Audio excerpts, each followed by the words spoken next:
guys, how's it going? And welcome to the Happy Hour broadcast. We're about to get into the first game of Lucky 4 Bingo, so definitely get enrolled.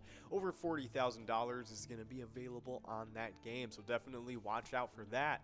But of course, I'm one of your co-hosts, John, and this is the other co-host, Will. And we are live right now on PilotTV, the Pilot Player Connect app, pilotgames.com/PilotTV, YouTube Live, and on the Twitch app too. Our channel name on both of those places is MegaSota, so be sure to check in, leave a comment. We'll be more than happy to send you guys out some Pilot Games luck. But we've been sending out a lot of those brand new Pilot TVs to a lot of brand new locations. Oh yeah, we just sent those on out over to McHugh's Grill and Bar, Muddy Chicken Burnsville, Muddy Cow Shakopee, Carboni's Pizza and Sports Bar Burnsville, Red Men Club, Flame Bar, Red Fox Tavern, Goodfellas Lakeview, Old Piper in Lakeview, as well as Blasco's Embassy Bar. Awesome stuff. It looks like we are in line, not falling out of line for that mega jackpot. But of course, we are going after the other jackpots in this game, so we'll try and get a chance at this major. Not going to get it, though. We got a chance at the mini jackpot. Let's see if we can hit it. We got to be perfect in 2 balls to go. Not going to get it anymore. Moving on to that minor prize, or the must-go prize, I should say. $8 on this game. Not too bad at all. But, of course, nice job, and shout out to all those new Pilot TV locations. Hopefully you guys are having fun with those new TVs. But you may have seen one crazy jackpot go out yesterday to Sarah over at Double R Saloon. She was the lone jackpot winner, taking home $1,043. Nice job to you, Sarah. That upped our totals to 20 jackpots for the rolling week and 324 jackpots for all the season 12 so far. So definitely has been a pretty busy season for jackpots. But we do have, we got a winner right now, Dolziak over at Carboni's Pizzeria taking it away, and we got 8, 15, 65, and 75 for the 4 lucky numbers. Definitely some awesome stuff getting rolled for those games number 8 and 15. Those are going to be the 2 lucky games for this broadcast. But we do have a brand new eTab game coming out, or that has already come out. It's a lot of fun. You can check it out now at any of your favorite Minnesota bars. It's Bounty Hunter. You can collect the lucky horseshoes in the Bonanza bonus round. I know. Going bananas is, that might be for you if you were thinking of bananas.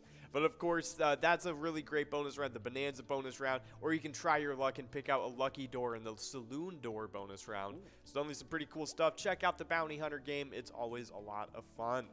But we only got about 2.5 minutes until we get into this first game of Game Day Bingo. That minor jackpot's looking good, over $470 and 62 balls or less to win to start off the games. Major jackpot is over $7,300 and 56 balls or less to win, and the mega jackpot is over $40,000 and 49 balls or less to win. Looking pretty good for the first game of this broadcast.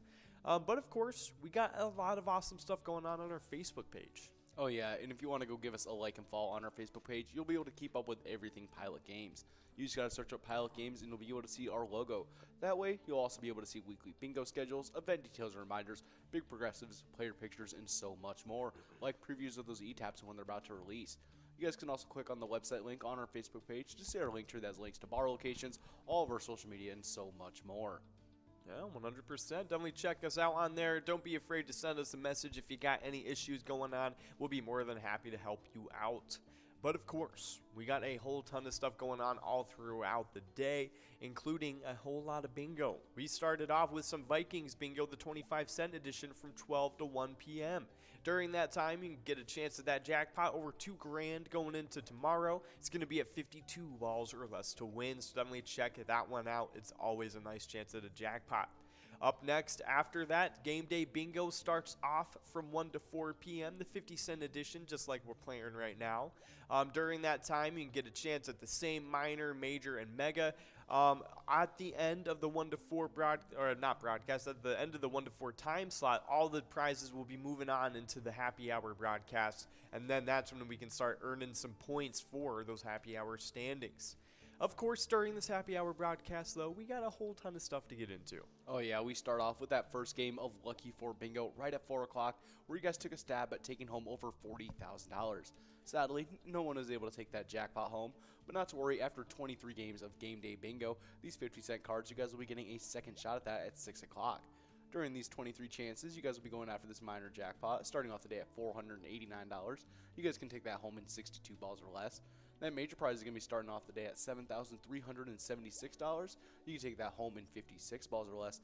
And that mega jackpot, sitting ominously in the background, is sitting at $40,616. And you guys can take that home in 49 balls or less. Right after you guys are all done with all of this Game Day Bingo that runs from 4 all the way till 6. And that last game of Lucky 4 Bingo right at 6 o'clock, you guys will be getting into some Skull Bingo $1 cards running from about 6 to about 8 o'clock for you guys. And then again from and then again from 9 all the way till 10 o'clock. It's actually going to be going from 6 to 7 and then from 9 all the way till 10. During those times, you guys will be going after that line prize, starting off the day at a clean slate at $0 at that 10 ball count. That large frame prize starting off the day at $2,775. You guys can always take that home in 43 balls or less, or that coverall prize that is starting off the day at $16,060, and you guys can always take that home in 50 balls or less. Awesome stuff. So definitely stick around for some Skull Bingo from 6 to 7. It's going to be some nice chances at those jackpots. But, of course, we got the Twins Wednesday going on tonight from 7 to 9 like it does every single Wednesday. We got a lot of great PGL games peeping in tonight, including some high and low tournament games. Those are always a lot of fun. It's where the biggest loser wins the same prize as the biggest winner. It's just, how life should go. I don't know. It's pretty cool. I like the game. It's a lot of fun. But, of course, at the end of the night, we have back-to-back games of Wipeout Blackout for a grand finale. Always a great time. Definitely check in and get a chance at some of those PGL games. They always have some great prizes floating around in there. Just like last night, MegaSota game night. Always a lot of great games in there, too. Starts at 6:40 like it does every single Tuesday. Got a lot of great PGL games stuffed in there, including, at the end of the night, a Jackpot Jungle grand finale. And on that coverall jackpot and 54 balls or less to win, you could get over $41,000 next Tuesday. That's before anyone even gets enrolled, so we'll end up looking a little bit bigger than that. So definitely a lot of awesome stuff going on for our bingo week. A couple PGL nights scattered all throughout there and a whole lot of bingo every single day. But speaking of days, we do have some national ones to get into. And we got, I think, only a few of them today. We got 1, 2, 3, 4, 5. We got 6 of them, so not too shabby. But starting it off, it is a little bit more of an awareness day because it is World Arthritis Day. This day spreads awareness about the most prevalent disease in the world. This awareness day highlights the need for early diagnosis and treatment. I mean, it's like one of the most common things that like most people end up having, later in life and stuff. So it's very, very important to kind of look at how to, prevent it early on and that sort of thing, and other treatments you can do to help relieve it. But we do have a winner. We got Gene Jim over at Willie's, Boop over at Carboni's Pizzeria, Lefty over at Broadway Pizza, all of them splitting up that must-go of $99.20, just barely missing out on that minor jackpot, over $490. But that means it will be moving on into this next game at $550 and counting in 64 balls or less to win. Definitely try and get a chance at that one. You will not want to miss out on that crazy chance. Not only will you be able to get that at that minor jackpot, but that major is also floating around over $7,400 and 56 balls or less to win. It's honestly looking really good. That mega jackpot is up next too, over $40,700 and 49 balls or less to win. Looking really nice as well. All 3 of those prizes looking primed and ready for this next game, so definitely get enrolled in this next minute and a half. But yeah, I mean, World Arthritis Day is just a day to kind of highlight and spread awareness about this disease because it's a very common one, and honestly, it's very helpful to know about it, before you might encounter it yourself. So, World Arthritis Day, definitely one worth looking into.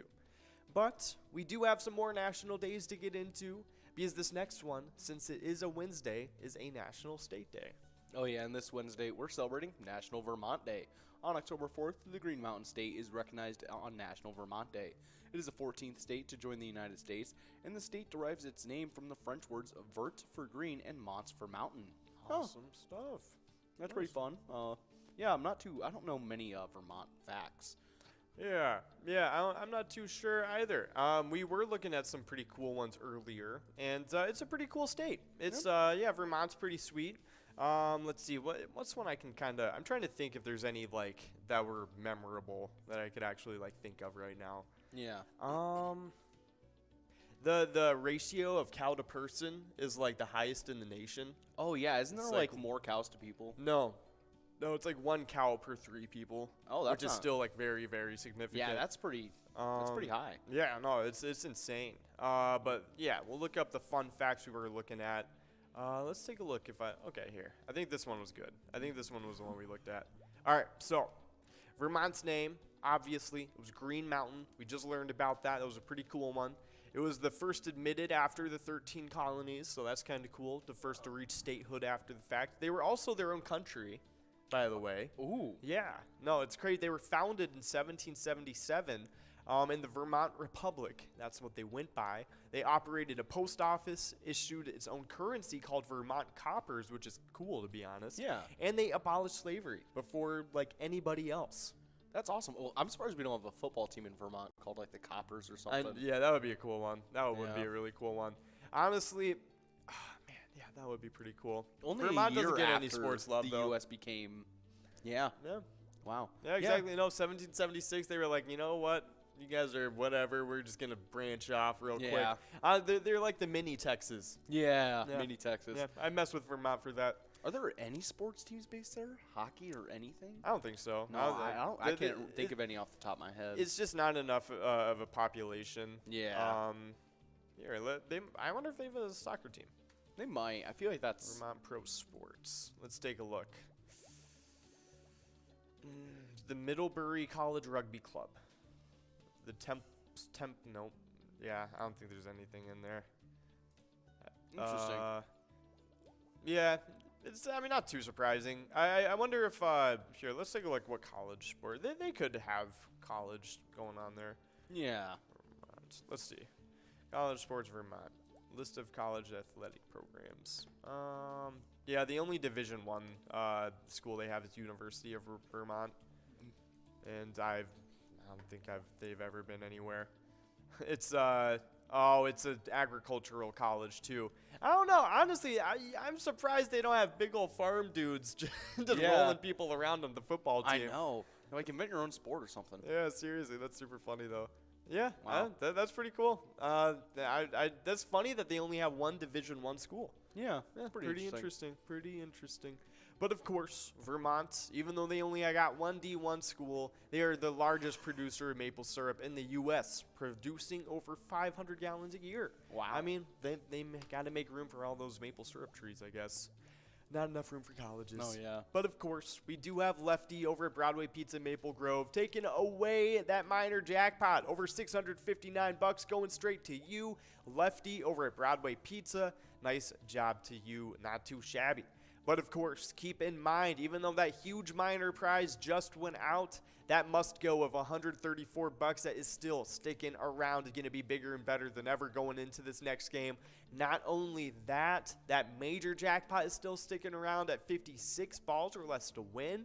I mean, that is never a bad chance at all. That mega jackpot is looking really good too at 49 balls or less to win. That's over $40,000. That's nothing to shake a stick at. But of course, only 2 minutes left to get into this game. In the meantime, I'll let you take away this next little Vermont fact. Yeah. Consider this the next time you guys eat pancakes. It takes about 40 years for a sugar maple to grow large enough to at least 10 inches in diameter to tap it. Then it takes some 40 gallons of sap to produce a single gallon of syrup. Don't waste a drop. But yeah, I've seen when they make syrup, and it basically just you just boil it all down. Yeah. And then just add sugar. Yeah, seriously. And man, it's crazy. Just like 40 gallons of sap per 1 gallon. That's insane. Who was the first person to think, okay, I'm gonna boil all this tree juice, and then I'm gonna put some sugar in it, Real. and then it's gonna go on my my bread. Just random dudes in the woods. Just random dudes in the woods. I feel like after so many trees you cut down, you're like, okay, we gotta figure something out here. Yeah, I wonder whatchamacallit. Is the sap itself sweet? I'm pretty sure it still has a sweet flavor to it, right? I think so. Yeah. I just know that's like a this- more of like a clear color almost. Maple sap. Well, sometimes. Maple tree sap sweet. Because I've also seen sap that just like comes out of a tree like just like without tapping it. Yeah. When it comes out, it's usually like almost like a brown, like almost like amberish color. In addition to its sweetness, maple sap has certain amino acids and other compounds that provide that unique maple syrup taste. Once it's boiled down and finished, maple sap as it exits a maple tree is clear, watery substance with only a little trace of sweetness. Nice. What does maple sap taste like? Has a very slight sweet taste. It's a clear liquid containing about 2% dissolved sugar. Interesting. That's pretty cool. Can you drink it right from the tree? Absolutely. But take caution. It's always best to boil sap and make syrup first. I feel like that's like with anything. Anything you find in nature, you're going to want to add Oh. some heat to before you... Yeah, apparently it's sterile inside the tree, though, so you can literally just eat it raw. Oh, yeah. Okay. Yeah, that's pretty cool. I didn't think that just chilling in the tree would have it like just be sterile. Yeah, that's I mean, good for the tree. They're doing something right. Yeah. That's pretty funny. Well, that's pretty cool stuff. Maple syrup, they got a whole lot of it in Vermont. Not only that, they got a whole lot of marble, too, because they are the #1 producer of marble and also the #2 producer of talc. They're the state's official rock and mineral, respectively. No. I knew someone that worked at one of those countertop like companies that's around here, and it's something else when you have to work with like all that, like any of those, like just making countertops out of marble and anything like that. This stuff is so like, heavy, dude. and it's just crazy. like a pain to work with Yeah. too. No, I'm not surprised. I'm sure like if they're cutting it and all that, then it's probably really tricky. Oh yeah, especially because like you have to deal with like the dust particles and stuff that comes off of it. Just crazy. Yeah, 100%. It's definitely some pretty tricky stuff to work with. Also probably dangerous, I'm sure. Oh yeah. But of course, they're the #1 producer of it over in Vermont, so they are doing something about it right. All them rocks. That's right. They got a whole ton of them up there apparently. With a population of just 7,700 though, in 2012, Montpelier is the smallest state capital in the U.S. In comparison, Juneau, which is the capital of Alaska and the 6th smallest state capital, has 32,000 people. Yeah. In Alaska? In Alaska, the capital. They got 32,000. I'm surprised. Honestly, I'm surprised Juneau is the capital. I always hear about Anchorage. Yeah, Anchorage is the biggest. Yeah, that's like the isn't it like the biggest, like one of the largest like ports, right? Yeah. In the U.S. Yeah, it's really, really big. I guess it's the Lansing to Detroit kind of thing. Yeah. Lansing is like the 3rd biggest like city, maybe even soon the 4th largest. Oh yeah, because we have so many cities that are just like up and coming. Yeah, we got Grand Rapids might be on the way, to be honest. Wow, That'd be pretty crazy. that's something. Oh, okay. Whatchamacallit? But of course, we do have a winner. We got Lucky Duck and Margot. Oh, both splitting up that must go over $200. Dang. $100 going to each of you guys. Ooh. Lucky Duck over at the Ugly Bar. Margot over at Carboni's Pizzeria. Both of them splitting that one up. Nice job to you guys. That was a huge must go to take away. Yeah. But of course, we do have some more Vermont facts to get into, and we got some pretty cool ones. And this next one is actually very cow related. Yeah. Next up, some people joke that Vermont has more dairy cows than people. Not true. It has 1 cow for every 3.8 people, which is still the nation's highest ratio of cows to people. That is definitely crazy. I remember I think it was either on one of our other state days where we saw that there was a state that had more chickens to humans in the state. Yeah. And I was like, wow. But Vermont with cows to people. That's One insane. per 3.8. I mean, That's a pretty high cows, ratio. There's definitely more weight of cows. Yeah, definitely. Yeah. I mean, there's definitely a whole lot. Like, that's pretty crazy. That Yeah. is a whole lot of cows in Vermont just chilling. And think about it. Just thinking about like a whole family lives on a farm. Mm-hmm. Like there might be like 5 people in the house, but they got like 30 cows in the barn. Exactly. I wonder how many. If you just do farmers to cows ratio, that'd be hilarious. That'd probably be Yeah. like so small. Oh yeah, that's probably ridiculous. That would be really funny. But of course, the U.S. presidents Chester A. Arthur and Calvin Coolidge were both born in Vermont. The latter is the only president born on the 4th of July. So that's pretty crazy stuff. Calvin Coolidge, the only one to have been born on that day. Let's see another one. The Von Trapp family that inspired the sound of music moved to Stowe, Vermont in 1942. Descendants are still running the family ski lodge and probably still bursting into song as well. Wow. Yeah, That's pretty cool something. stuff. Yeah, definitely. Yeah, it's That's something. amazing that Descendants are still running that ski lodge, too. Yeah, 100%. Let's see. We'll do one more Vermont fact. One thing that is not legal in Vermont, this was actually my favorite one, is billboard advertising. Vermont is one of 4 states to ban those billboards, the others being Maine, Hawaii, and Alaska. Yeah, I mean, it makes sense. It just makes sense. I'm tired of billboards. Yeah. No, yeah. Even the cool ones they're that just like a just like distraction. change. Yeah. And then like you know what? It'll always be something like, oh, text in so and so to like text in something to this number and like commit like to like tell on someone for like texting and driving. It's like, whoa, So you're telling me how? to text and drive right Yeah. now? There's always like really weird billboards too. Yeah, And it's like just like memorize this number really quick. Memorize these 3 sets of numbers and then text them. yeah, and then It's text like, them. come on. And then so you can overpay on Amish furniture. Yeah, and it's like, seriously, no, yeah. no, I'm not gonna do that. It's like 5% off Amish furniture. No, I don't want to do that. No, I am not paying $45,000 for a bed frame. Yeah, seriously. Oh my gosh, that stuff's so expensive. I mean, like it's It's cool. probably worth it. Like it's probably gonna last like your whole life and your Yeah. like full family's lineage. But like, you know, come on. Man, At that point, I'm just gonna go out there and build it myself. that was the exact thing I was gonna say. I was like, I took wood shop in high school. I took Yeah. it in middle school. I could probably, if So I actually I made tried a hard enough. birdhouse. I made a cutting board.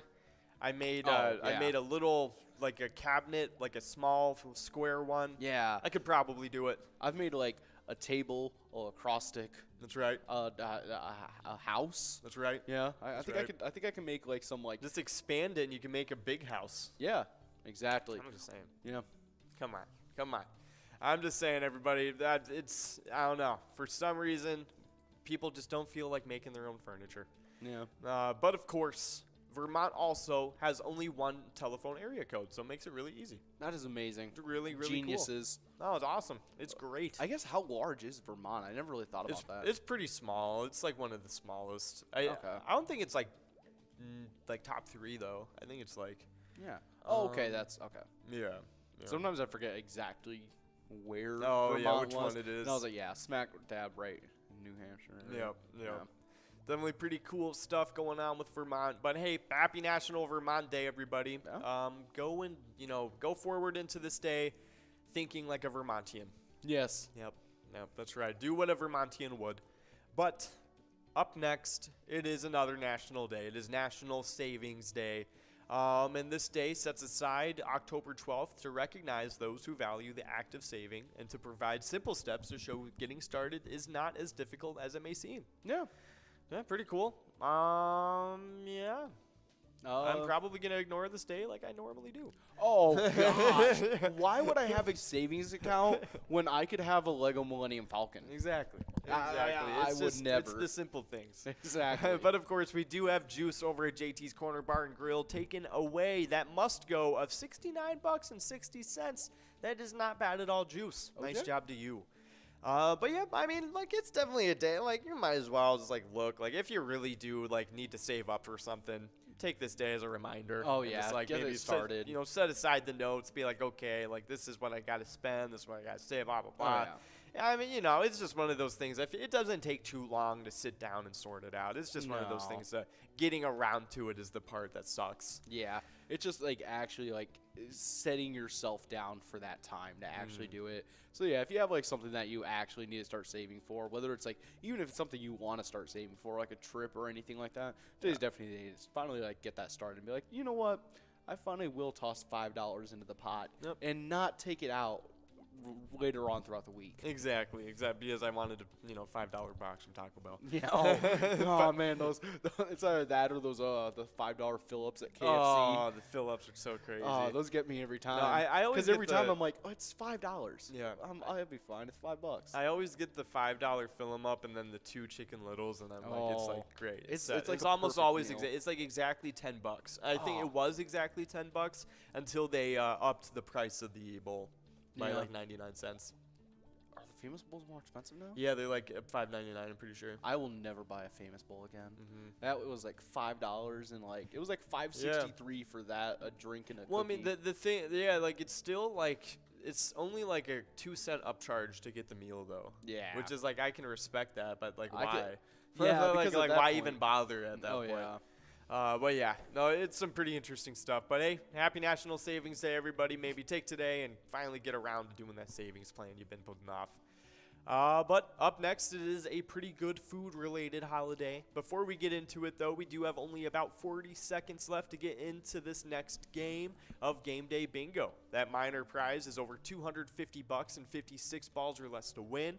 That major jackpot is over $7,700 and 56 balls or less to win. And the mega jackpot's looking good, over 40 grand and 49 balls or less to 49 balls or less to win. All three of those prizes looking good for this next game. But of course, National Gumbo Day is up next. And this menu spotlights National Gumbo Day for food holidays. This heavily seasoned stew-like dish fills us up on chilly fall days. Oh yeah, and heavily seasoned. I have seen the. Have you seen all the videos of the people making like the gumbo pots and everything like that on like social media?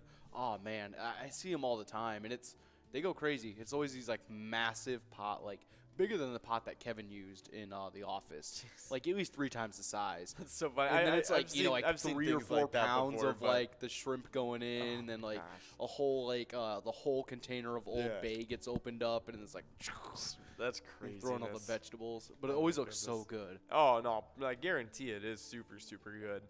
Yeah, I looked up like unique gumbo recipes, and I don't think people really experiment with gumbo too much, to be honest. It's like sausage, shrimp, all the good seasonings, and then you have to have the like 3 vegetables that are prominent in it. Yeah, for real. Oh, just keep the I know okra is like usually like put in there, but I just don't like okra that much, to be honest. I don't even think I've had okra. It's slimy, to be honest. Is that the one where it like comes out almost like little? Let me see. Yeah. I've seen it.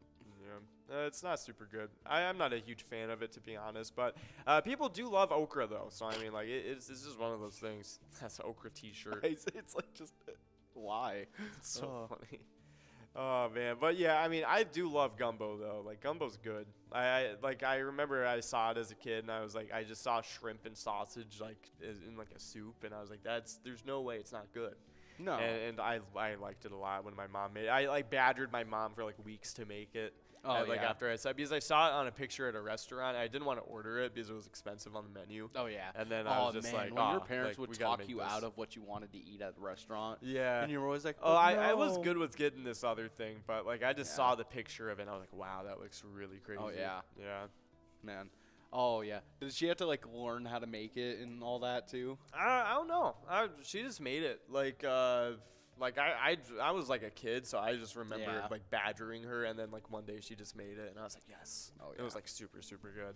But of course, we do have a winner. We got Tribe over in American Legion Forest Lake taking away must go of $69.70. Nice job to you, Tribe. Not too bad of a must go. That's a pretty nice size. Only 2 balls away from that major and minor as well. Yeah, 100%. So, hey, nice job to you, Tribe. But, of course, we only got about 2 minutes left to get into this next game, and that minor is now at 58 balls or less to win. Over $300 on that one, looking really, really nice for this next game. The major is still at 56 balls or less to win, and the mega jackpot is still over 40 grand and 49 balls or less to win. All 3 of those prizes are looking really nice for this next game. But, of course, we were talking about gumbo, and yeah, I mean, gumbo's just great. Shrimp and sausage is always the way to go. Yeah, super, super good. Maybe on this day, order yourself or make yourself some national gumbo and enjoy some. Oh, yeah. But, of course, up next, this is another really important national day. Oh, yeah, this one is National Farmers Day. Bum, ba-dum, bum, bum. No. National Farmers Day on October 12th. It offers much deserved praise to the hardworking farmers across the nation. In the midst of harvest season, the day pays tribute to the men, women, and families who put food in grocery stores and on our tables every single day. Yeah, I mean, like, farmers are great. I feel like we're kind of, like, exposed to this fact all the time, living in literally, like, farm country. I have a lot of friends who do like I have friends that like work on farms and all that. They don't let you forget. Yeah. They not like I think it's mostly like people our age maybe, but they really want that like that praise. Oh, I understand it. People are. It's like mostly like Facebook posts, and it's like thank a farmer, and it's like I'm not.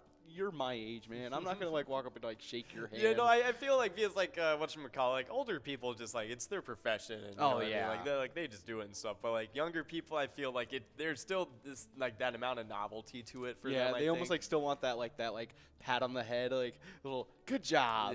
Yeah. But it is pretty funny though. It's but fun. hey, it is a very important job to have. Oh yeah, it is. It's kind of the same thing with young people getting into teaching too. I feel like. Oh man. I've noticed every single person that I know that got into teaching.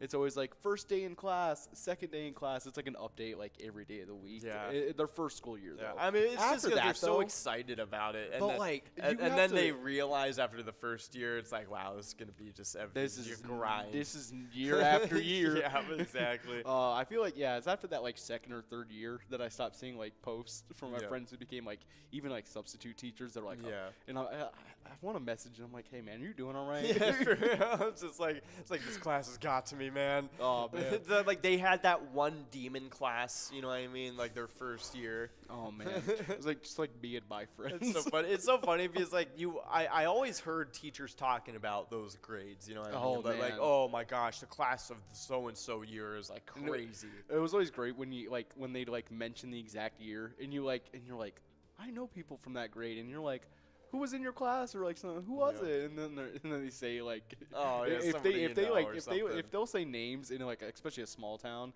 everyone's just like ooh. Yeah, for real. This is pretty funny stuff. But of course, I was looking up some farm stories, and let's take a look. These are really long stories. Never mind. I don't know. Let's look up farm puns. Oh yeah. Why not? 35. Oh gosh, wow, no, this is really bad. These are bad. Like, no, never mind. Oh crap. Farm jokes. Let's take a look. Okay. We'll take some of these. Why not? Let's take. Why is there one called ScaryMommy.com? Top 16 farmer jokes. Oh no, because it's probably like the same thing as like the mama bear, like thing. Where it's like, don't hurt my kid or you'll see Mama Bear. Oh, yeah, that probably kind of that. thing. Yeah, seriously, that is funny. Let's take a look. So, why did the pig dump her boyfriend? Because he was a real boar. What do you call a cow with no legs? Ground beef. Yeah, I know that one. Let's see. Oh, my gosh. That's a funny one. Old ranch owner John farmed a small ranch in Montana. The Montana Wage and Hour Department claimed he was not paying proper wages to his workers and sent an agent out to interview him. I need a list of your employees and how much you pay them, demanded the agent. Well, replied old John, there's my ranch hand who's been working with me for 3 years. Before I go further, though, we do have D and J over at the Up Creek Grill and Bar, only one ball away from that minor. Just barely getting that must-go prize at $84.20. Nice job to you, D and J. But of course, we were talking about John, and the agent demanded the list of his employees and how much he pays them. And old John replied, there's my ranch hand who's been with me for 3 years. I pay him $600 a week plus free room and board. The cook has been here for 18 months, and I pay her $500 a week plus free room and board. Then there's the half-wit who works about 18 hours every day and does about 90% of all the work around here. He makes about $10 per week, pays his own room and board, and I buy him a bottle of bourbon every Saturday night. That's the guy I want to talk to then, the half-wit, says the agent. That would be me, replied the old rancher John. Hang in there, John. Hang in there, man. That's hilarious. That's pretty funny. Yeah, that's a good one, I guess. Yeah, I mean, it really is like that if you own like a small like ranch or farm or something like that. Yeah, especially when like all that equipment, just that equipment, like every time I see that, I'm like, wow, just one of those is like $500,000. For real, no, it's crazy. I mean, because it's just such specific machinery. It is. You know what I mean? It's like there's not a huge market for it. Yeah. And there's not a huge reoccurring market. It's like it's a once in a lifetime buy. It is too. And what the crazy thing is like every time I see that, I'm like, someone is gonna be teaching their like 5-year-old son how to operate that thing on like a Tuesday morning. Yeah. and they're just going to learn how to drive that. Yeah, and that's going to be their business. Yep. That's going to be them for their life. I mean, it's pretty crazy stuff. What do you call a sleeping bull, though? You call it a bulldozer. What did the mama cow say to the baby cow? It's past your bedtime. That's a solid one. That was a good one. Yeah. Farmer Giles is so interested in conserving energy, he built a pig-powered car. He has to get rid of it though, because every time he turns a corner, the tires squeal. Oh man, Farmer Giles. What are we gonna do with you, Farmer Giles? But of course, happy National Farmers Day, everybody. It's definitely a good day to celebrate, and maybe let your farmer friend know. Like, maybe buy him a bottle of bourbon, just like old John does for himself. Oh, yeah. Maybe get him the special Busch Light cans that have the Thank Your Farmers. Oh, yes. Those are the whole 30-pack. Yes, the whole 30-pack, of course.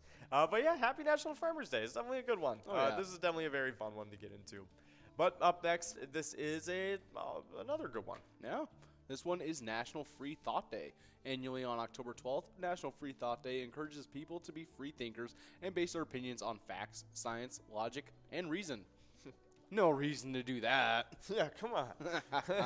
Facts, science, I'm gonna go on reason. I'm gonna go on gut opinion. Yeah, for real. I'm gonna go in like a real man on my gut feelings. Come on now. Facts, science, logic, and reason. That's not real. I just like swinging in the dark. Exactly. Come on. Didn't we learn enough from Bruce Springsteen?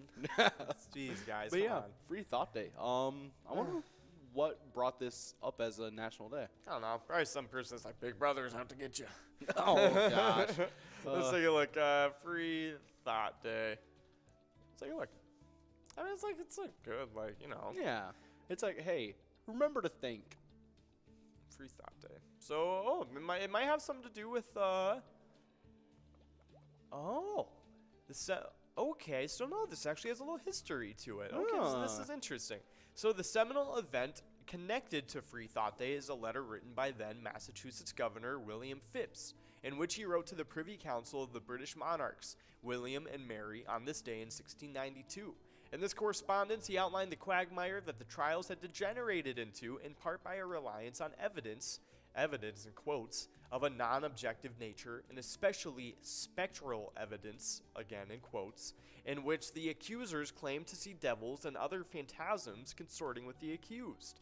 Note that, contrary to what has been claimed by some, there was no specific order or edict by Phips to ban spectral evidence from all legal proceedings. Rather, this was one concern that brought about Phips stopping the proceedings. When the trials ultimately resumed, spectral evidence was allowed but was largely discounted, and those convicted were swiftly pardoned by Phips. In the time leading up to the trials being stopped, it was actually clerics, including the famous Cotton Mather, often portrayed as the chief villain in the hysteria, that's funny, who took the lead in advising cautions against the use of spectral evidence. But we do have a winner taking away the minor prize on this game. Yeah, we got Jodat Pro over at Pappy's of Andover taking home that minor jackpot of $491. Good job to you, Jodat Pro. Only one ball away from taking home that major instead. Good job. That's right, Jodat Pro. Doing it like a pro. I didn't even know. Yeah, good job to you, Joda Pro. Wow. Joda Pro. That's pretty Wow. funny. But of course, nice job to you taking away that minor. That is a great prize to take away. And of course, we do have that must go sticking around for this next game, so keep that in mind. Definitely will not want to miss out on a chance at that must go. But not only that, but that major is still out there in 56 balls or less to win. Still looking really, really good. So, of course, some good stuff still happening in this next game. But we were talking about the Salem witch trials and how it relates to Free Thought Day. So let's see. So Cotton Mather's father specifically condemned spectral evidence in his book Cases of Conscience, in which he stated that it were better that 10 suspected witches should escape than that one innocent person should be condemned. It was this shift in sentiment no doubt aided by the escalating hysteria and the fact that accusations were beginning to reach higher into the Massachusetts Bay Colony hierarchy that ultimately led to Phips' actions. Wow. It's crazy. The whole Salem witch trials and everything around that was definitely a crazy time.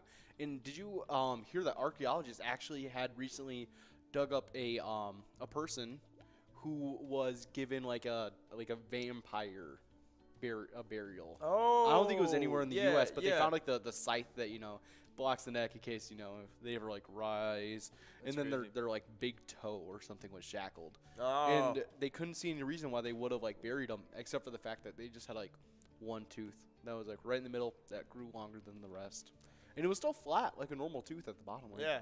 Well, it was just longer. It had a little buck tooth. Yeah, Dang. that's all. Wow, that's messed up. yeah. Oh man, yeah, no, I know there was a vampire that they whatchamacallit, it was it Pennsylvania maybe, that they were doing stuff with, and I think they ended up finding her like buried somewhere. Yeah. And then there was another. There was an accused vampire. Yeah. Also that like ended up fleeing, but like they like burned her daughter in her home instead, thinking it was her, and but she ended up like never being seen again. Wow. Yeah. That no, is- it was crazy. Wow. Yeah. No, it's super crazy. Are you looking for vampire burials? Yeah, it was just one that was recently Oh, found. Yeah. in Poland. Yeah. Interesting. So they just came across the remains with a sickle around and a triangular padlock on her foot in Poland. Interesting. And In a oh, cemetery. Interesting. Of all, I wonder why they were digging up at a cemetery. I don't Even know. if it might have been an old cemetery actually, like a Or old maybe even, abandoned like, cemetery. Yeah, it could have been like a old. Yeah, exactly. Just Just an unmarked, old- like. They probably should have just called it a burial site at that point, maybe. Yeah. Gravesite in the village of PN. The farming tool coordination believes is supposed to prevent a deceased person thought to be a vampire from returning from the dead. Yeah, they made it in late August. Interesting. That's really crazy. Yeah, that's something. Yeah. But of course, yeah, Free Thought Day connected to the Salem witch trials. That's crazy. Yeah, I would never have guessed that that's No. what it comes from. Honestly, I respect the sentiment of this day a lot more, though. It makes a lot of sense because Yeah. the mass hysteria was like one person saying one thing, Yes. and then next thing you know, you have your whole village, including like your parents or like people you've known your entire life, and they're just like, "Yeah, man, they know how to read. That's definitely a witch." Yeah, no, it's got to such crazy length. So It just reminds me of was it in it was either in A Knight's Tale or what's Monty Python. Monty Python. Was it when they if they can float, they're a witch? Oh, the Holy Grail. Yeah. Whatchamacallit. Yes, I think that it was something about. I think it was like if they float, they're a witch, but if you throw them in water, they float, they're a witch, and if they sink, they're human. Oh, that was a real Yeah. thing that they did, where they actually just like Oh, yeah. they They would would have, tie like, weird stones. trials. They would tie stones Mhm. to them and like put stones in their clothes, Yeah. and then they would go to the river, and if they didn't come back up, they're like, oh, they're innocent. Yeah. If they did, then they're a witch. Oh yeah. So it was just like a lose-lose. It didn't make sense. But yes, yeah, no, there was like a whole trial going on. But we do have a winner. We got Shorty over at JJ's Bowling Lounge in North Branch taking away that major jackpot in 55 balls. Shorty, not too bad. So $7,972. That is a great prize to win out of the blue. Dang. Nice job to you. We were just trying to get out that Musco too. I know. That's awesome. Wow. Awesome to see. Well, hey, we got that minor now over $100 and 54 balls or less to win. We still got that must go out there. That major is at 48 balls or less to win. It's reset back to $1,000, but it's still out there. Oh, yeah. That mega jackpot is over $41,000 and 49 balls or less to win. So all these prizes are still looking pretty good for this next game, especially considering that must go is going to be out there as well. Wow. But yeah, again, good job to you, Shorty. JJ's Bowling Lounge, $7,972, almost $8,000 on that jackpot. Insanity. Nice job to you. But yeah, super cool stuff going on with that. Yeah, other than that, whatchamacallit?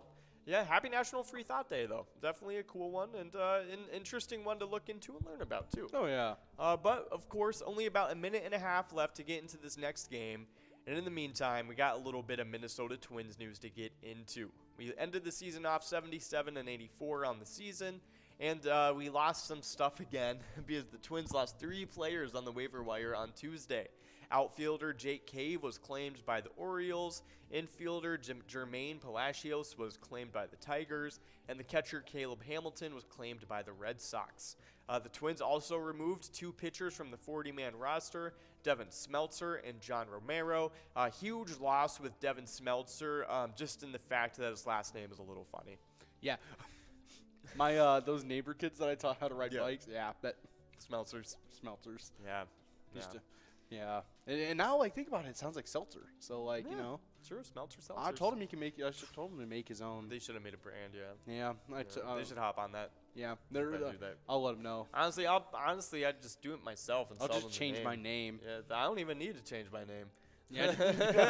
They'll just be like, "Oh, is it a family company?" Like, nope. No, not at all. This is funny to me. You know, like that guy who who made like there's have you seen the huge thing about taking college accounts before the college can make them on social media? Oh yes, like yes, the guy who has OSU women's basketball. Yep. He says you can try and pay me all you want. Yep. I'm not giving it up. Exactly. He's like said some crazy amount is what they need. Oh, it's so funny. I love stuff like that. It's just it's really funny to me. And it's like I don't even know if the teams are even talking to them.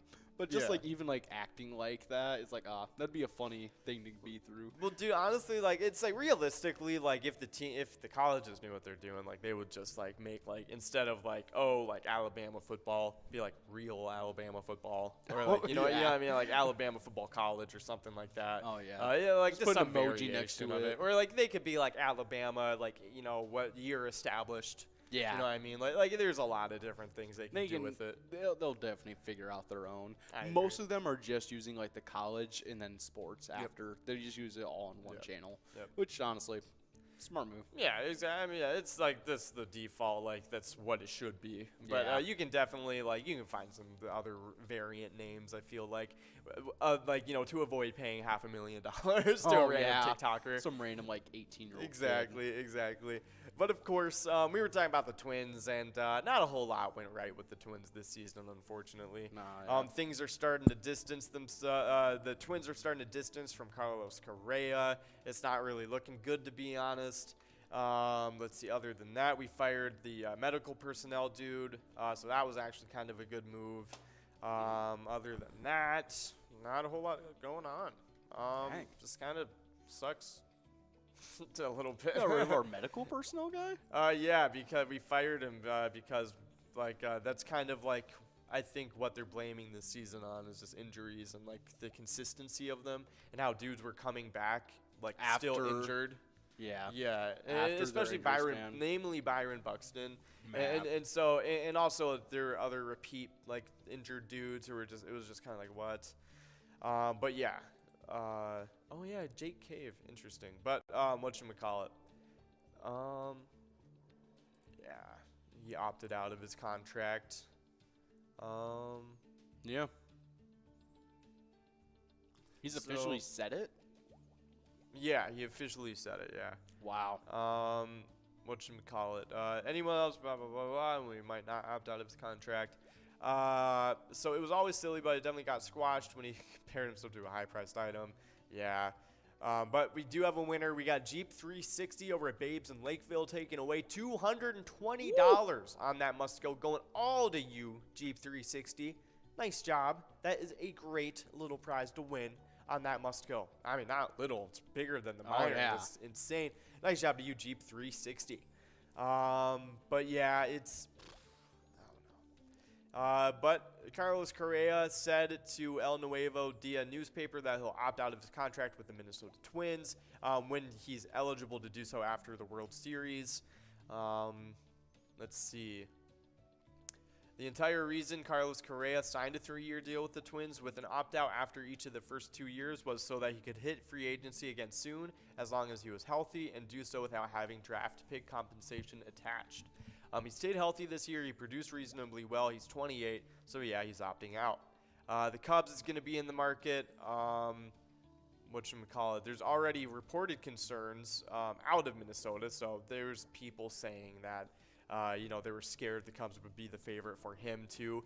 I think it's hearsay. I don't think there's any evidence to indicate that. The Cubs wouldn't exactly be a good move anyways for Correa. He might as well just stay here. Since 2016, it's not like they've been doing amazingly hot. Yeah. Let's see. For their part, the Twins do want to try to retain Correa, but I don't know that it sounds like they'll reach the level necessary to pull it off exactly. I mean, like, that is exactly what we've been saying this whole time, is that, like, the Twins, they want Correa. I just don't know if they want to pay to keep him. You know what I mean? I don't think they're willing to pay that much money. Let's see. Oh, okay. Wait, well, hold on. Lengthy thoughts on the subject from Twins president Derek Falvey at MLB.com on where the Twins will be in the bidding process to retain Correa if he does opt out. All right, so this is coming straight from Derek Falvey. I would say we don't know exactly where those big spenders are going to be, right? Ultimately, we don't know what they're going to prioritize or where the investment's going to go. I think that's really what I'm getting back to, some of the creative parts of the conversation and what that looks like. Now, a couple times over the last 12 months, whether it was Buck or Carlos, the way we kind of navigated to find mutually agreeable solution, it takes partnership for sure. It takes an investment on both sides and maybe some of those decisions. I can't speak to what some of those other markets are going to do through this cycle, but I can tell you that we know Carlos is a really good player and we know he's going to have options. Ultimately, we're going to be hopeful. We're going to hopefully be in the middle of that conversation. Where it takes us, I can't really say today. We were very clear with Correa and with his representatives at the end of the year that we wanted to have that conversation at the appropriate time, but we also recognize how this business works. There's an element of trying to know exactly what the options are, what that looks like. He said all the right things in the way we felt about him, and it was all genuine in the way we all navigated it. I think he really did enjoy it here. He really liked it here for sure. He obviously has that opt-out decision to make, and we have some conversations to have internally. What I would say on it is we've already had conversations with Scott Boras and with Carlos We'll continue to have those over the next few weeks. We'll never go into specifics about what that looks like, but we'll continue to try and be creative and have conversations with them and see where that takes us. So basically the guy says, I don't think you can completely rule out the Twins finding a way to retain Correa, but I don't read optimism into the repeated use of the word creative. I completely agree. Yeah, once you say you have to be creative means that plan A is not going to happen. Creative means they don't want to pay Correa. You know what I mean? Creative means Correa needs to take a pay Creative means cut. trying to, finagle a little, trying to ttalk him down or something, which honestly – Correa is not going to want to get talked down because, he's going to want to be, being paid what he believes he's worth. Yeah. And what he is worth, really. Yeah. And it's understandable. I also don't see, but I don't see the scaredness of him going to the Cubs. The Cubs, they won less than we did this year. Yeah. So I don't see Correa wanting to jump down, if anything. Yeah, very true. I mean, to be fair, though, you have to think the Cubs are doing that without Correa, though. Yeah. So... whatchamacallit, that is definitely something to think about. But so apparently Correa last year was reportedly looking to land a deal similar to what Corey Seager got from the Rangers. That was 10 years for $325 million. But no such offer ever materialized. There were rumors that the Cubs were trying to get him on a 7-year deal before the lockout. The Tigers tried to do $275 million for 10 years, and that just never really happened because they signed Javi Baez instead. But we do have a winner. Jeep 360 going back-to-back over at Babes, taking away the must-go, $43.60. Nice job to you. Jeep 360 just kept on winning. Oh, yeah. But, of course, so it looks like Correa probably going to keep around that 10-year range, probably going to keep around that $30 million a year range. I mean, at the minimum. Oh, yeah. So, and the guy just ends with, I don't see the Twins going for that. I completely agree with them again, to be honest. I just don't see them doing that either.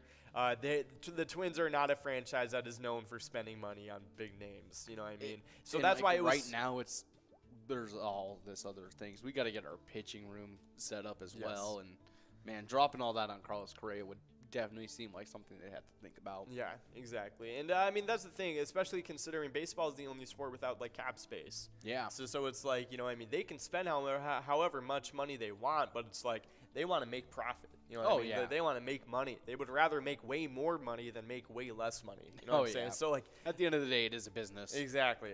So it's like if they can decide, we could make $30 million this year, and just sign some other random dude to play shortstop, or we could sign Carlos Correa and like maybe win. You know what I mean? It's just right now they're not seeing the value, I feel like, so I don't think it's likely that they sign him on that max deal that he wants. No. He's definitely not going to get the deal he wants from the Twins. Nope, I don't think so at all. So definitely not 10 years, $325 million. That's definitely not what he's going to be getting.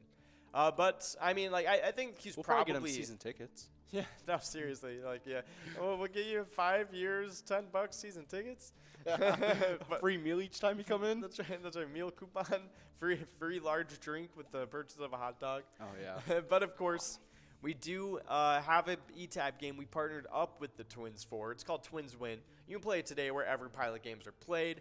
It's a lot of fun. Check out the home run derby bonus in it. It's a really cool one. But yeah, let us know what you think. We love hearing back from you guys about all the thoughts you have on our game. So definitely let us know. But we only got about 30 seconds left to get into this next game. We got that minor stretching to over $260 and 58 balls or less to win. That major is still at $1,000 and 48 balls or less to win. And that mega jackpot's over $41,000 and 49 balls or less to win. But of course, we do have some Twiking Zone standings to get into.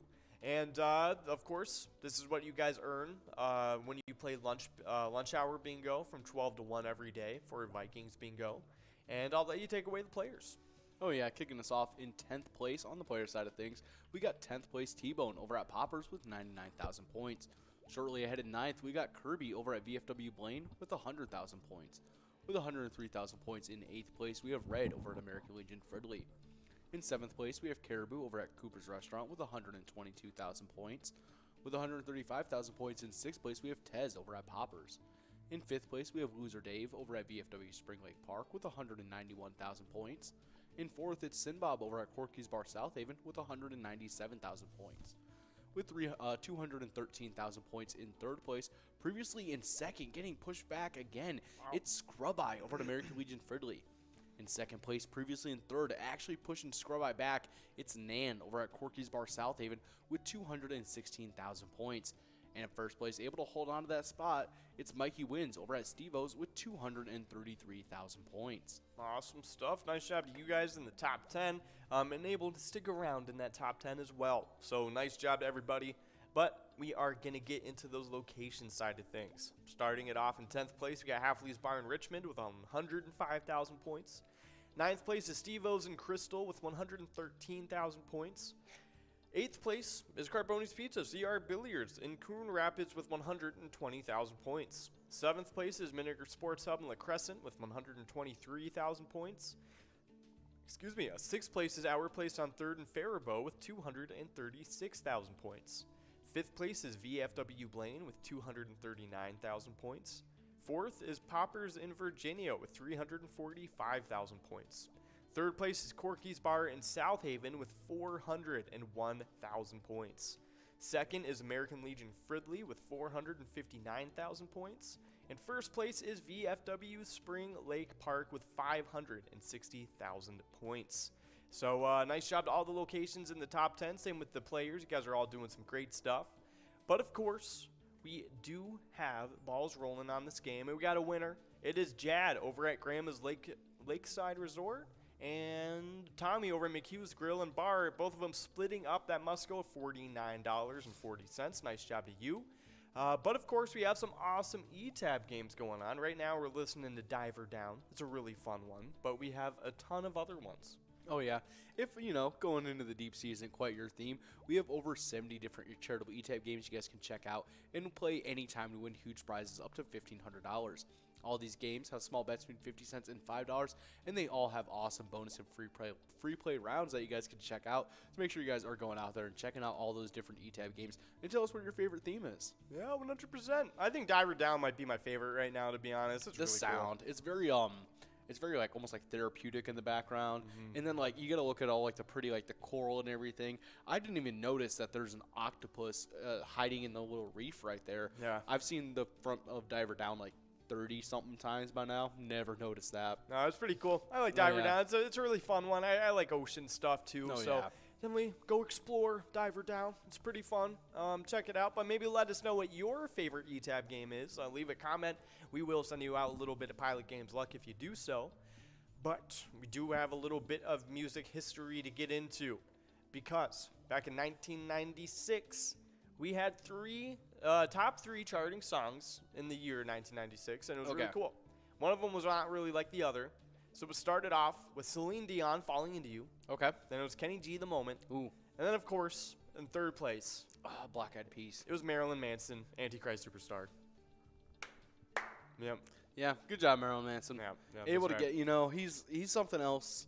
A little upset that I didn't get to meet him backstage when we didn't pay for backstages, but still, we were there. Yep. But yeah, he was a really cool concert. Yeah, 100%. So pretty cool stuff. But I think this was when Jesus Christ Superstar was like really popular, like was making a re-release or something like that. Oh yeah. But yeah, pretty cool stuff. Marilyn Manson, Kenny G, Celine Dion, just 3 peas in a pod. Yeah. But of course, up next we have a little bit more of a little recent tidbit in music history. Yeah, this one in 2013. Pardon me. I actually didn't know how old they were when they did this. Lorde, who was 16 at the time, becomes the youngest solo artist to write and record a Hot 100, a #1 hit, when Royals claims the top spot. I remember when the music video came out. Yeah. Yeah. No, that's crazy. She was 16 years old. Yeah. Dang. Yeah. No, it was really funny. She did not look like she was only 3 years older than me at the time. Yeah. That's... She does like look a little older. It was funny because I always thought she was like Scottish for some reason. I think it was because the curly hair. Yeah, she had like her little curly hair. I think I saw somebody compare her to like the princess from Brave one time. And so I think it was just rooted in my head that she was. And then come to find out like a year or two ago, I think I was talking to my girlfriend about her or somebody. Yeah. And they were like, oh no, like she's not that at all. I'm pretty sure she's like something else, blah blah blah. And I looked it up, and she's like Macedonian. And I was like, wow, like I thought she was Scottish for like no reason at all. Like I had no evidence to like support my claim to that. I just for some reason had that assumption. Just like not even like something to like why you might think. It's just like, just thought she was Scottish. Yeah, no, it just kind of struck me as and Scottish honestly, for some reason. When you said that, I was like, yeah, I can see that. Yeah, I can understand it. Yeah. No, I don't know why. Because if somebody were to have asked me like, oh, like do you know where Lorde is from? I'm like, I think she's from Scotland. I'm pretty sure. I would have been like Scotland or like maybe like England. Yeah, seriously. She does look very like Scottish. Like I don't know why. I think it's literally just because of that. Well, where's Adele from? Adele's like she's from England. I'm pretty sure. Yeah. Okay. Like straight UK. Okay. Yeah. Adele birth. Tottenham, London. Kingdom. That's pretty cool. Yeah, Adele's so talented, dude. Oh my gosh. Dude, such a great singer. Every time. And I feel like it's a more adult and like respectable Taylor Swift. More like refined in their work. I agree. It's like when a Adele breakup song comes out, it's like, dang. It's like, who did her dirty? This is gonna run my life for like 2 months, and I'm probably gonna like cry myself to sleep at night a couple times. But it's a great song. Yep. No, 100%. Every time. Yeah, no, it's some pretty funny stuff. But hey, awesome stuff happening on this day in history for Marilyn Manson doing his thing, and of course Lorde doing her thing on 2013. Both pretty cool happenings on history. But we do have a winner. We got Gwen over at MT's on 8th taking away that must go of $79.40. Nice job to you, Gwen. That means that minor prize will be rolling on over to the next game, bigger and better than before, at 62 balls or less to win. So definitely get enrolled for this one. That is a crazy chance to get at that minor prize. Definitely worth taking a shot at it.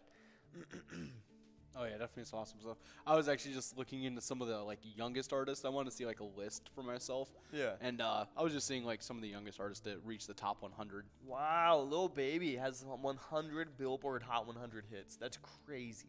Wow, he's the youngest artist to receive 100 of those hits. Yeah, I mean his albums always get such huge attention when they come out. How old is he? He's probably like 20 something. Seriously? Yeah. And this band's already putting out 100, like, over, like, that many songs? Yeah. I guess he's probably like 23, 24. I guess I don't know how long he's been making music for even. Not too long. No, for some reason it doesn't have his age. Yeah, usually it's like right there. Yeah, look at the 27. Just 27. Okay. Yeah, it's still pretty young, but that's crazy. That's crazy. Yeah. 100 Hot 100 hits. Yeah. No, he's super commercially successful. Yeah. Like, to be fair, like that is like he is really, really successful. Whatchamacallit, Drake is like just like legend status though, like commercially successful wise. Like you can say what you want about his music, like whatever. Like, Oh, yeah, but like, whatchamacallit, when it comes like to success, commercial success. it's like with Taylor Swift. It's like, I'm not fond of her, but the same thing with Taylor Swift. but she's a Yeah. like conglomerate at Oh, this point. dude, she's so successful and rich now. Oh, yeah. Like it's insane. To the point where she can afford to do all those plane flights. Yeah. Whatchamacallit, like what was some other ones like whatchamacallit, like right now, like who is on the same level as them? I'm not even too sure. Like we're like it's like they're extremely successful. I guess Most people are Ariana just, Grande like, is kind of like at that level. Is she? Yeah, she kind of did that. She got that makeup brand. She Yeah. whatchamacallit, and now it's more like Ed Ed Sheeran, more Sheeran. like fashion stuff. Ed Sheeran. Really? Since Yeah. when? He's been number 1 on Spotify for like years. He had to drop off eventually. No, he's Wait, he's still like going, still you like mean? number 2. Yeah. Oh, okay. It's crazy. We're talking No, about people here- who are like just like somehow just still so big, even though people are just like, why? Yeah, no, Uh, just like commercially successful. Like he is so commercially successful. Harry Styles right now. Harry Styles. Yeah, that's Harry a Styles very is big killing one. it right now. First, Still number 1 still number 1. in the world. Wow. I know. Dang. And Spotify starts it off by introducing him. Ed Sheeran may be the quintessential pop star of the 2010s. That's crazy. Wow. See, I just don't know enough people that listen to him, and I do not listen to him at all. No, I've only ever seen one person own an album of his or anything, and they just had the I don't know what the album is. Is it called X? It just has the X on it. It's okay. It's actually just called X. Okay, sick. Yeah, just the green one with the X on it. Yeah. No, that one was huge. Yeah. There was the Divide one. I No, I think this was just a plus one. Yeah, I this think is a I plus. only know like one song, and it was the one that played in the water park all the time. Shape of Or You. The Shape of You, yeah. Yeah. Yeah, no, I'd that hear one that was a lot. Really funny. I think that one was the Divide one, and then he did it equal. he do Come on, Glimpse it's of Us? corny. Glimpse of Us. No, who did that? I have no hear it idea. I hear it on like just like random stations all the time. Joji. Oh, that's Joji. Oh Yeah. no, not not Pink Guy. Joji. Oh wow, that's super popular. Oh He's- my goodness. Yeah, Wow. I don't it's know if I a listened to that TikTok one. song too. That's crazy. Like, just because it's like it's just on there. Yeah. This is just one of those I've popular songs. never liked like referencing it like that, but sadly, Well, sometimes it's how you there's, gotta like, reference yeah, songs. I mean, like a lot of the time, when it goes viral on TikTok, it just goes viral in real Everywhere, life too. yeah. But it's crazy. yeah, pretty crazy stuff going on with that. But of course, we do have a must-go. Set at $105, looking crazy. That minor is over $496 and 62 balls or less to win. That major is at $1,000 and 48 balls or less to win. And the mega jackpot is over $41,000 and 49 balls or less to win. But of course, you do gotta sign up at PGL.world to become a member of our league. PGL players compete for points and have access. They have access to insider information, including a monthly newsletter that has a lot of great stuff in it. So definitely check it out. Let us know what you think. But we do have a winner. We got Trixie over at Maple Tavern. Oh my goodness, 57 balls. That was really Dang. quick. Okay, Trixie taking away $496 in a hurry. But we do have $105 still on the docket for the next game, so keep that in mind. But again, major shout out to Trixie over at Maple Tavern. That is Yeah. a great win. 57 balls, that's crazy. That yeah. kind of caught me off guard a little bit. But nice job to you taking that one away. Getting rolled for this next game. We still got the mega jackpot on the line. The major and minor will be reset for the next game, but still available on the line as well. So $1,000 never hurt nobody, I'm just saying. But other than that, that must go is going to be the main focus on this game. Looking really good, over $100. So definitely getting rolled for that one. It's like a mini little minor jackpot all on its own. But of course, I was talking about signing up at the PGL.world. You can do so. If you have been already playing on PGL nights without a PGL account, you've been playing under the same name and all that stuff, you can if you sign up for the PGL.world, you can actually get all those points kind of given back to you as if you had a PGL account this whole time, and that way you can pop right onto those standings if you think you're a big enough PGL player. So definitely keep that in mind. If you've been playing most of the nights, I mean, you probably would make it onto the standings, so keep that in mind for sure. But of course, we have some people that took our advice, signed up, and got their new accounts, and we're going to give them a shout out right here. Oh yeah, kicking us off, we have Blue Frog 12, Pigfly 123, pardon me, Fred Trisha, By Palumbo, Andrew Scar, Sparky File, Gina 1440, B Santer 34, Midnight, Kate, Sham, JLP, as well as Peterson 27. 100%. Nice job to all you guys on, getting these new accounts. Definitely some awesome stuff. But of course, we do have some PGL standings to get into, and hopefully we'll see those new members on there soon. But starting off these player standings, by the way, you guys can earn points for these on all those PGL nights, whether it's MegaSota Game Night, TwinsWinsDay, Vikings Game Days, all those ones, all great chances at some PGL points. But starting off, those PGL point earners for the players, we got the 10th place player, Panda, over at Roadside with 654,000 points, jumping in from outside of the standings. Nice job to you getting into the top 10. Now falling from 7th, it's Keith over at Billy's Rockford with 710,000 points. In 8th place, rising from 9th, it's Sarah Honey over at VFW Austin with 750,000 points. 7th place, rising from 8th, we got Nixon over at VFW Roseville with 760,000 points. 6th place, we got Chapster over at Moe's with 789,000 points. 5th place is Brizo over at the Underground Bar and Grill with 791,000 points. 4th place is Bergar over at the Southtown Lanes with 827,000 points. 3rd place is Sloppy over at Malone's Bar and Grill with 843,000 points. 2nd is Devoided over at Roadside with 853,000 points.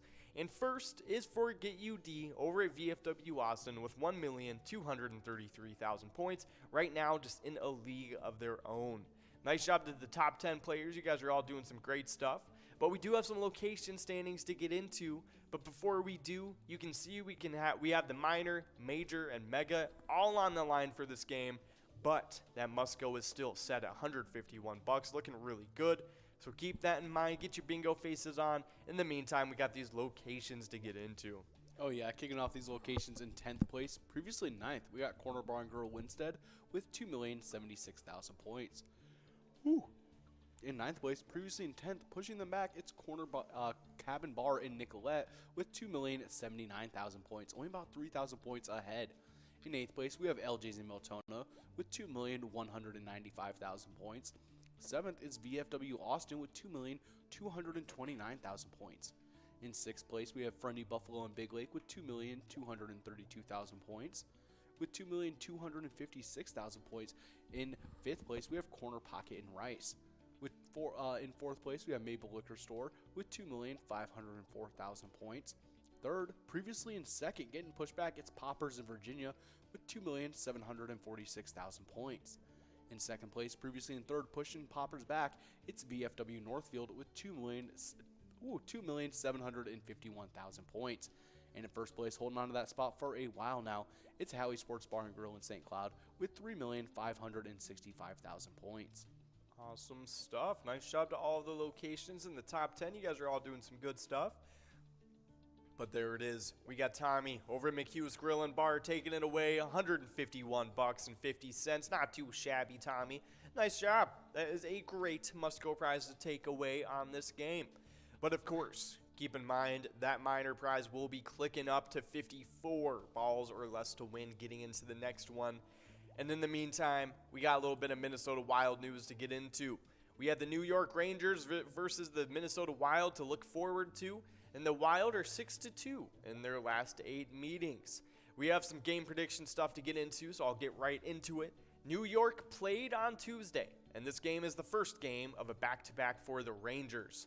This will be Minnesota's first game of the season, and they will be ready. The Wild were excellent on offense last season. They ranked 5th in goals per game and 11th in shots per game, and the Wild won both matchups against the Rangers last year and scored 3 goals or more in each game. Minnesota has done well against the Rangers, winning 6 out of the last 8 meetings. Playing at home, the Wild will definitely win this game by 2 goals or more. Oh, yeah. I can see it happening. I'm guessing at least 3. Yeah, 100%. I can definitely see that too. And I actually put in my prediction, and I said we are going to win by our record over them, 6-2. 6-2? Yeah. 7-1. 7-1. All right, I like it. I like it. 7-1. Taking one of their goals given to us. I like it. Oh, Hopefully yeah. that's what happens. I would welcome that. 8-0 is a perfect game. That's what we want. Like 135 to like nothing. Oh, 100%. Yeah. If that happens, that's the dream. Oh, Kirill yeah. Kaprizov breaks the season record in one game. At that point, he's basically just like continuously spinning the For stick real. to hit into the goal. Literally. Yeah. But Windmill. 100%. Oh, windmill. Kirill Kaprizov. But of course, we have that game to look forward to tomorrow against the Rangers at home at 7 p.m. So definitely report in, tune in, do what you got to do. It's going to be a fun game. Send over the Wild some luck. You can do so by playing the ETAB game, Let's Go Wild. We teamed up with the Wild for it. It's a lot of fun. You can play it today at any of your favorite Minnesota bars. But we only got about 30 seconds left to get into this next game, a game day bingo. We got that minor, major, and mega all primed up, looking good for this game. In the meantime, we got a great fishing report to get into. Oh, yeah, we're looking over at the Detroit Lakes, area lakes. And this is by Explorer Minnesota, recorded on October 7th, 2022, so just a couple days ago. Water temperatures in the Detroit Lakes area have been hovering around 62 degrees, but the cold front that moved in late this week should cause temperatures to drop into the 50s. The fall walleye bite has been good and should heat up even more by the weekend. On windy or cloudy days, work the shallow inside the weed edges. On days that are sunny, hit the outside weed edges near sharp breaks. Jigs and rigs with minnows have offered the best bite. With this weekend's full moon, try trolling crankbaits through the shallows after dark. Muskie anglers have been enjoying success on Big Detroit, Pelican, Beers, Sally, and many Point Lakes, and the bite should only improve as water temperatures continue to drop. Casting and trolling baits have been productive, but look for big suckers under bobbers to become very effective once the cold front moves on. Definitely some awesome stuff. Let's see what else we got. And most crappies have moved deeper into the water and are setting up close to the early ice locations. So yeah, make sure you guys are getting ready for that ice to start hitting. It's gonna be fun. It's gonna take a little bit of time though. Yep, definitely gonna be a fun time once it does start coming in though. So good luck with wrapping up your fishing seasons and have a good time of it. But of course, we do have a little reminder for you guys.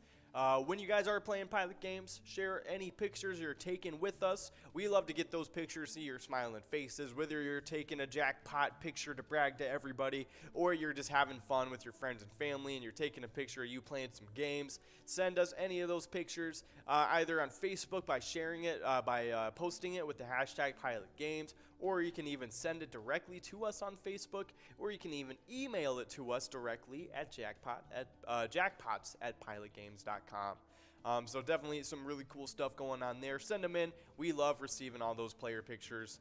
But, of course, we do have balls rolling on this game. We got a whole ton of stuff going on. $38 is the must-go prize. We just went past that minor, major, and mega, so that is what we'll be getting.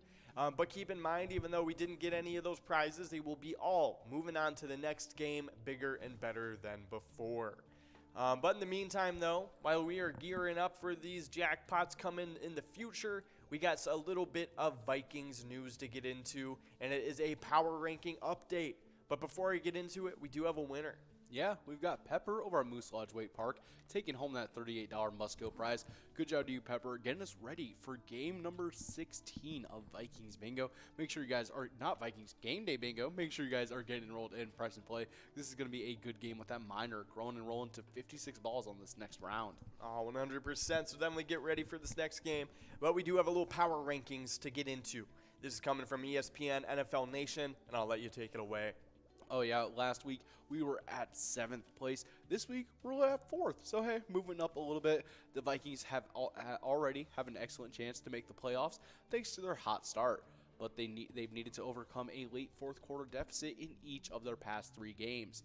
They'll need to produce some steadier performances in the second half to ensure that they're playing with a lead and not leaving it up to the other team to take that advantage.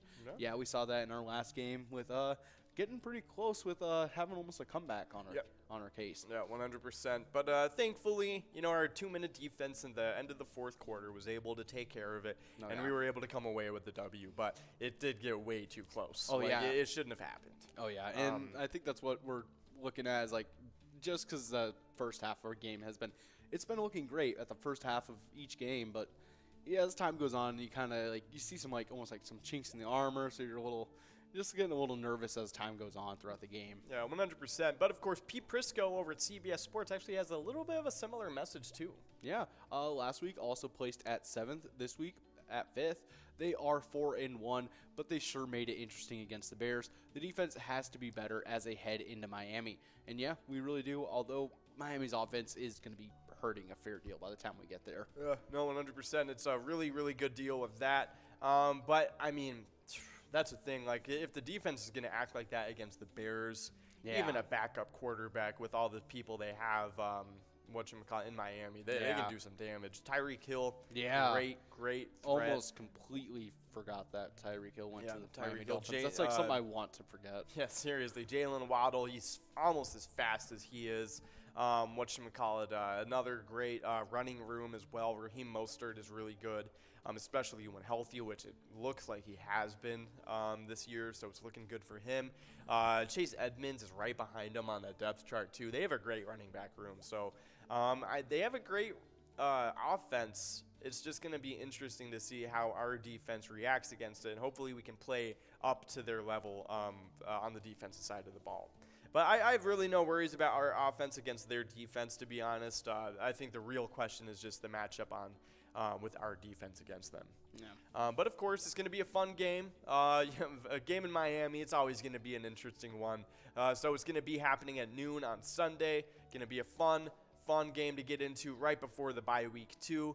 But as you guys know, we have teamed up with the Minnesota Vikings for the ETAB game, Vikings Victory. You can pick out a letter in that skull bonus, win some big prizes. Definitely check it out and let us know what you think. You can also click the Sports Link logo on the Player Connect app and fill in those e-tip boards, competing with other players across Minnesota and getting some extra PTO points added to your account.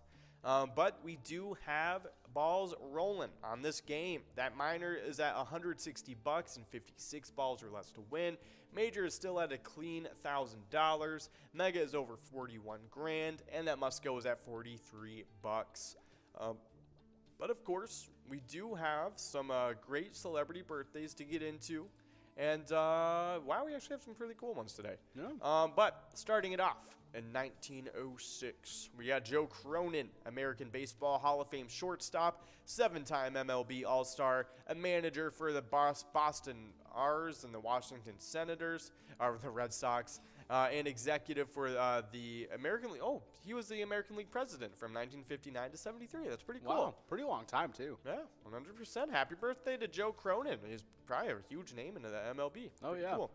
But up next, we got another pretty big athlete. Yeah, next up, born in 1921, we have Jaroslav Drobny, Czech ice player known for winning the Olympic silver in 1948 and being a tennis player going to Wimbledon in 1954 and in the French Open in 1951 as well as 1952. Wow. Got second place and won a few European tournaments. Yeah. I don't know. I'd be more impressed if I saw American Open.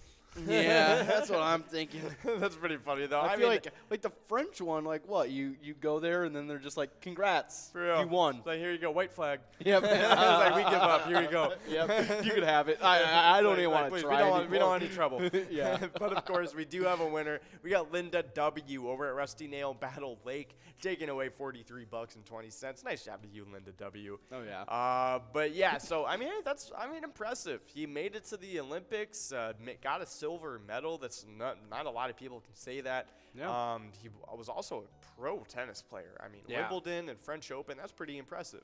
Yeah. So, hey, happy birthday to Jaroslav Drobny. That's pretty cool. But up next, we got 1935, Luciano Pavarotti, Italian operatic tenor.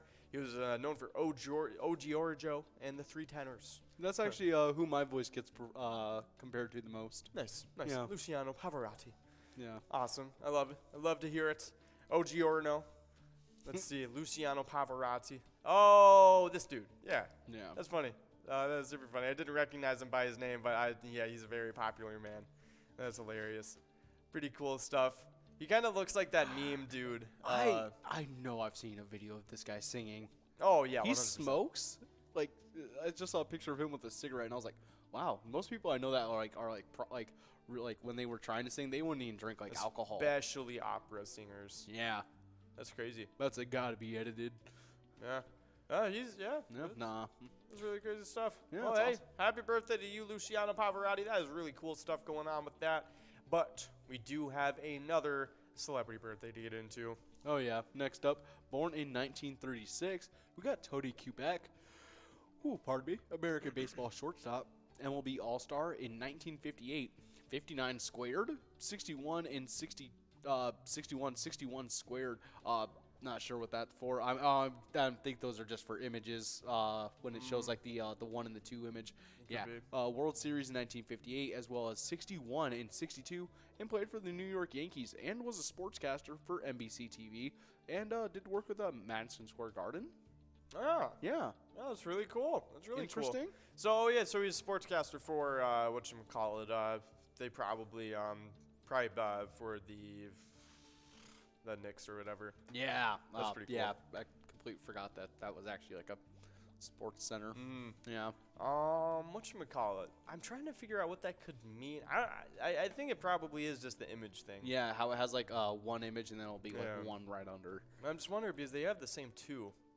Yeah. That's interesting. Yeah, it is probably just a typo. I It guess can be I'll look at his. All-Star twice. I'll look at his He baseball. was the reference really American quick. League and the. That would have been funny. I wonder if that's true. I wonder if they could have definitely happened. This could have definitely happened Yeah. if he was traded in the middle of the year. No, it looks like he spent with the Knicks his whole life. Nah. Not the Knicks. I mean the Yankees. The New York Knicks. Let's see. Oh, you got Rookie of the Year. He was All-Star. Yeah, it just looks like he was just normal All-Star. Wait, no, 2 All-Stars. It is. It's true. He got 2 All-Stars. How did that happen? At 2 different positions? He played 2 different positions, I bet. Oh. Or was he an all-star in the regular season as well as the postseason? No. Because they do, don't they do all-star for? No, they don't. No. No, I think It's got to be. How did he get 2? Wait. All right, I'll look it up. Tony Kubek, 2 All-Stars in 1 year. Let's take a look. Interesting. So it must have been for 2 different. He must have played 2 different positions in the All-Star game. Tony Kubek All-Star 1961. That was the year.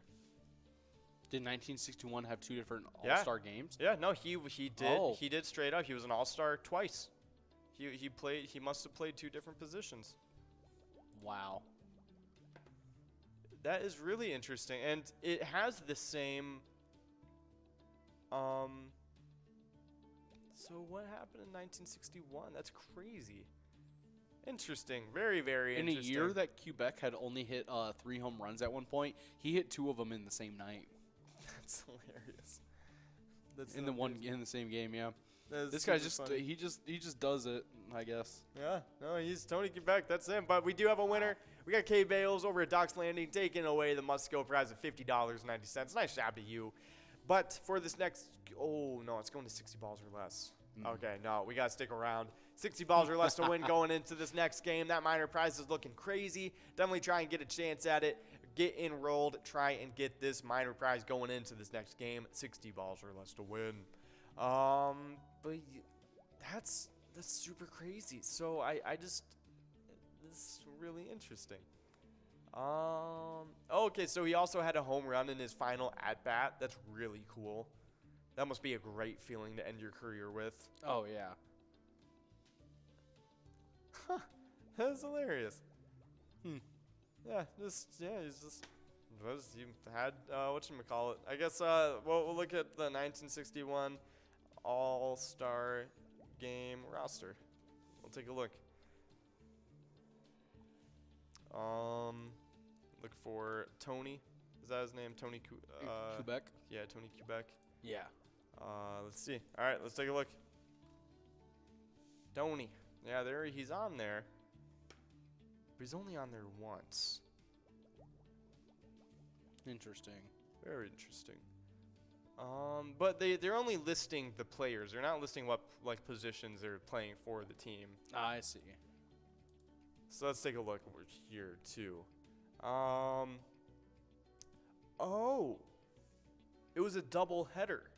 Oh. So although it would turn out to be one of the most exciting and historical seasons in baseball, the fans have not yet fully accepted that baseball legend Babe Ruth's incredible 60 home run record was legitimately under attack by Yankee teammates Roger Maris and Mickey Mantle. Both of the M&M boys headed up another roster full of Yankees, including starting pitcher Whitey Ford.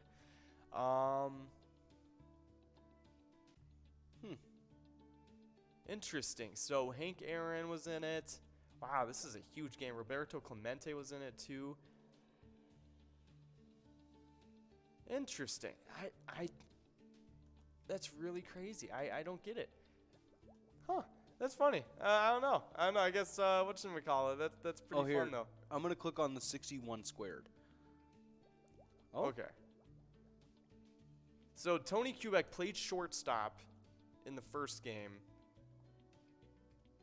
So the first 1961 Major League Baseball All-Star Game was played in Candlestick Park in San Francisco on July 11, 1961. National League scored 2 runs in the bottom of the 10th inning to win 5-4. Stu Miller was the winning pitcher, and Hoyt Wilhelm was charged with the loss. Interesting. So, yeah. Second game. It's because he was technically in both games. Yeah. Interesting.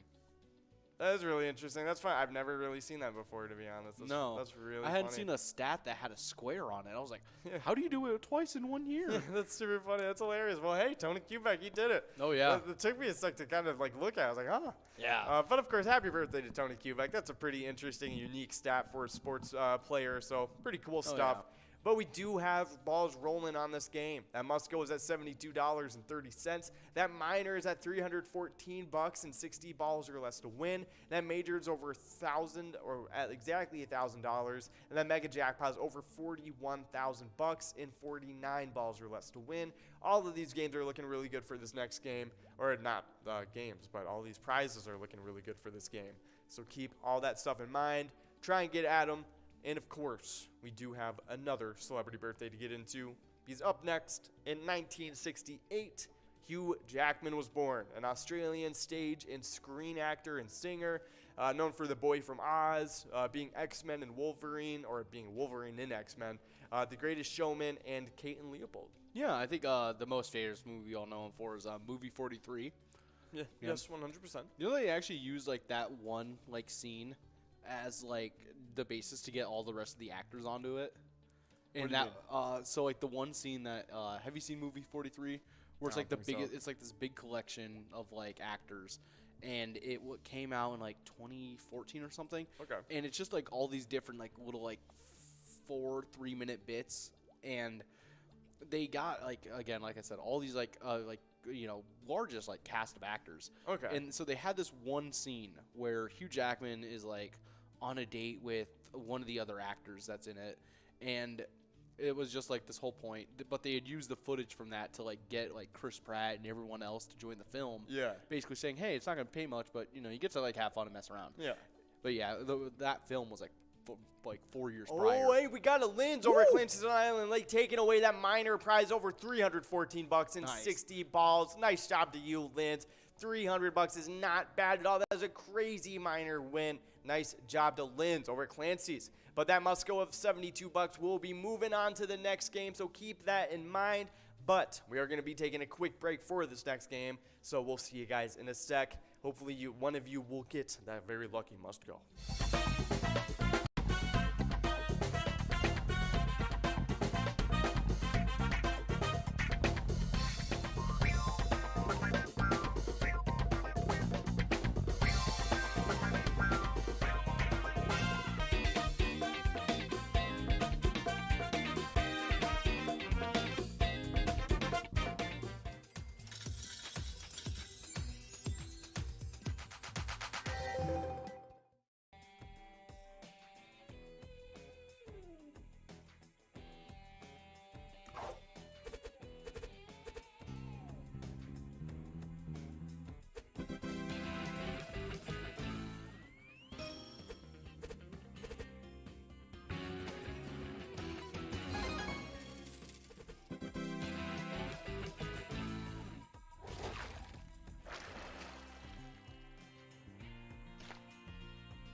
We're at the Ledge Amphitheater in White Park, Minnesota.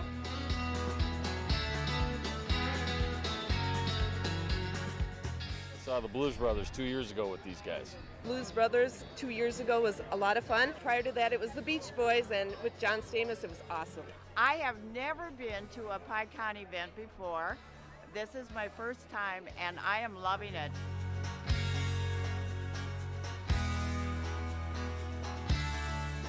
Yeah, this is incredible. We pulled in, parked, got some free beers, amazing free food. Famous days!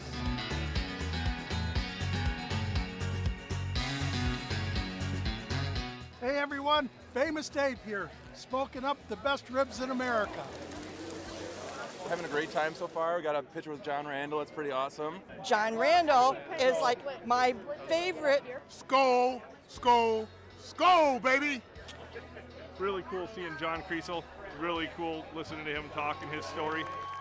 This is my first PyCon, and I've had a blast.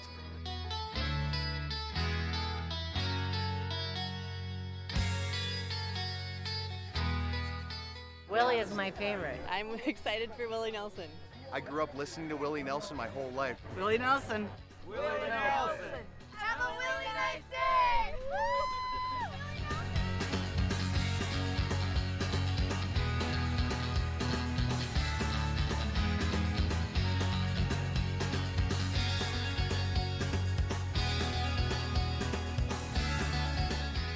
The entertainment, the people watching. Cocktails, t-shirts. Drink and eat and be with everybody. Fabulous experience. Either way, I don't know why you would miss this. That's all I gotta say. He said we're making sure to come every year. Get your butt here, man. Get your butt here.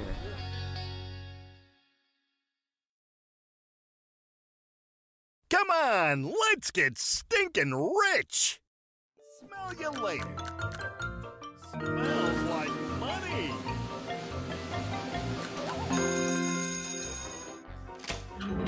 Five free plays awarded. That smells wild.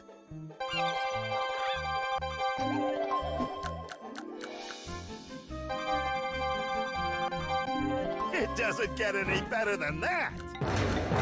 Smells like a big one.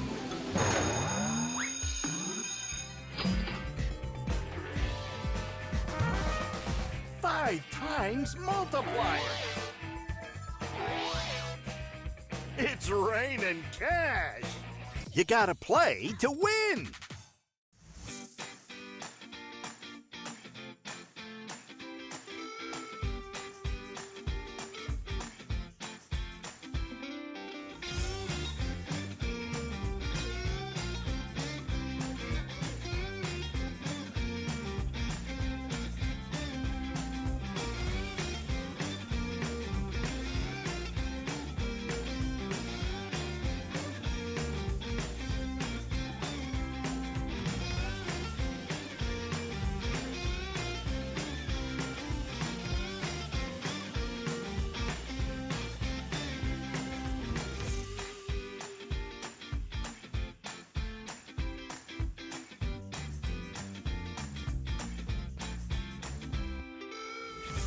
Hey guys, how's it going? And we are back in action for this next game of Game Day Bingo. We only got about 20 seconds away from getting enrolled, but we got that minor set at $126 and 54 balls or less to win. That major is at $1,000 and 48 balls or less to win, and the mega jackpot is at $41,000 and 49 balls or less to win.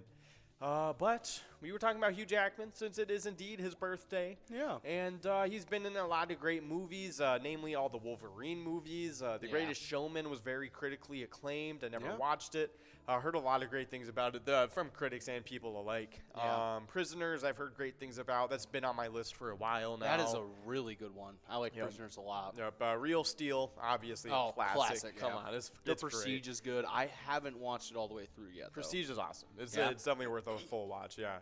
Van Helsing, great classic as well. Van Helsing is like,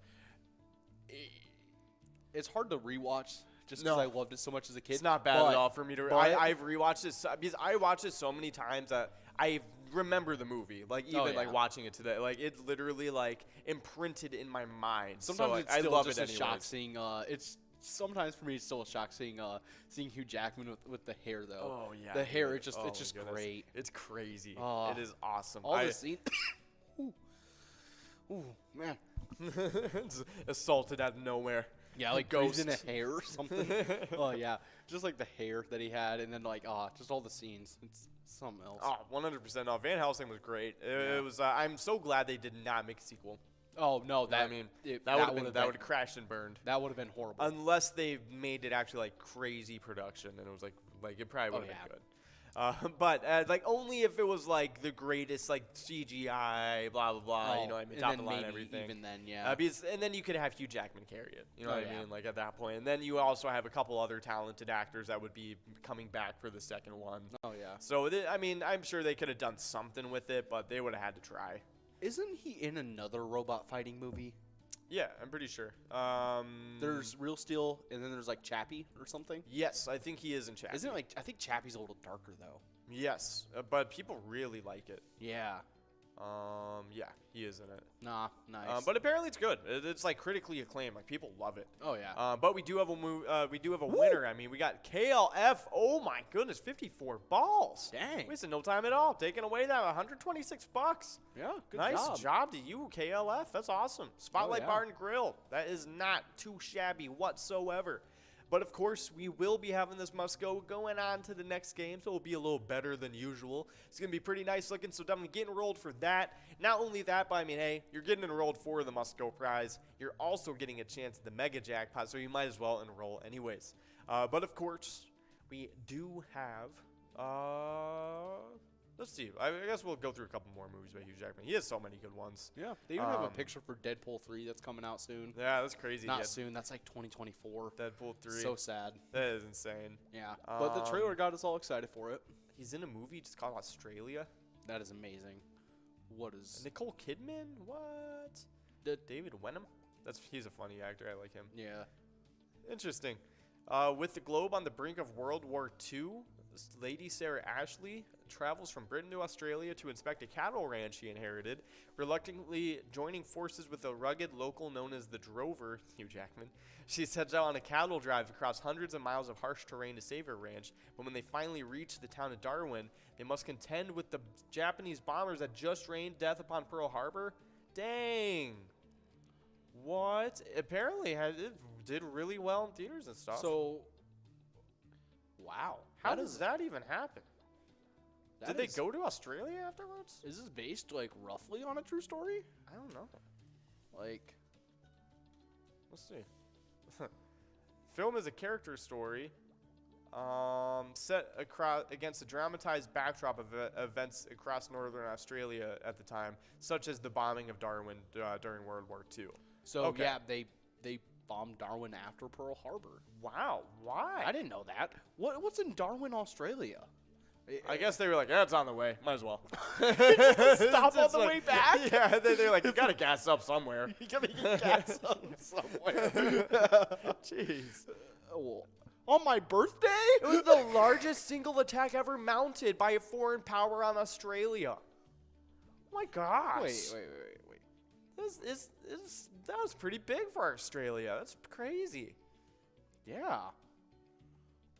They literally it's literally on their government website, they say it's often called Australia's Pearl Harbor. It was a huge event. I've never heard of that. No, I was just wondering because of the dates. Did it take them like 2 months to fly back? I guess. And that's the quick route. Yeah. Australia is the quick route back to Japan from that side. Yeah. They took a couple stops. For real. Who else they hit? Because they're doing quite a few things. Let's take a look.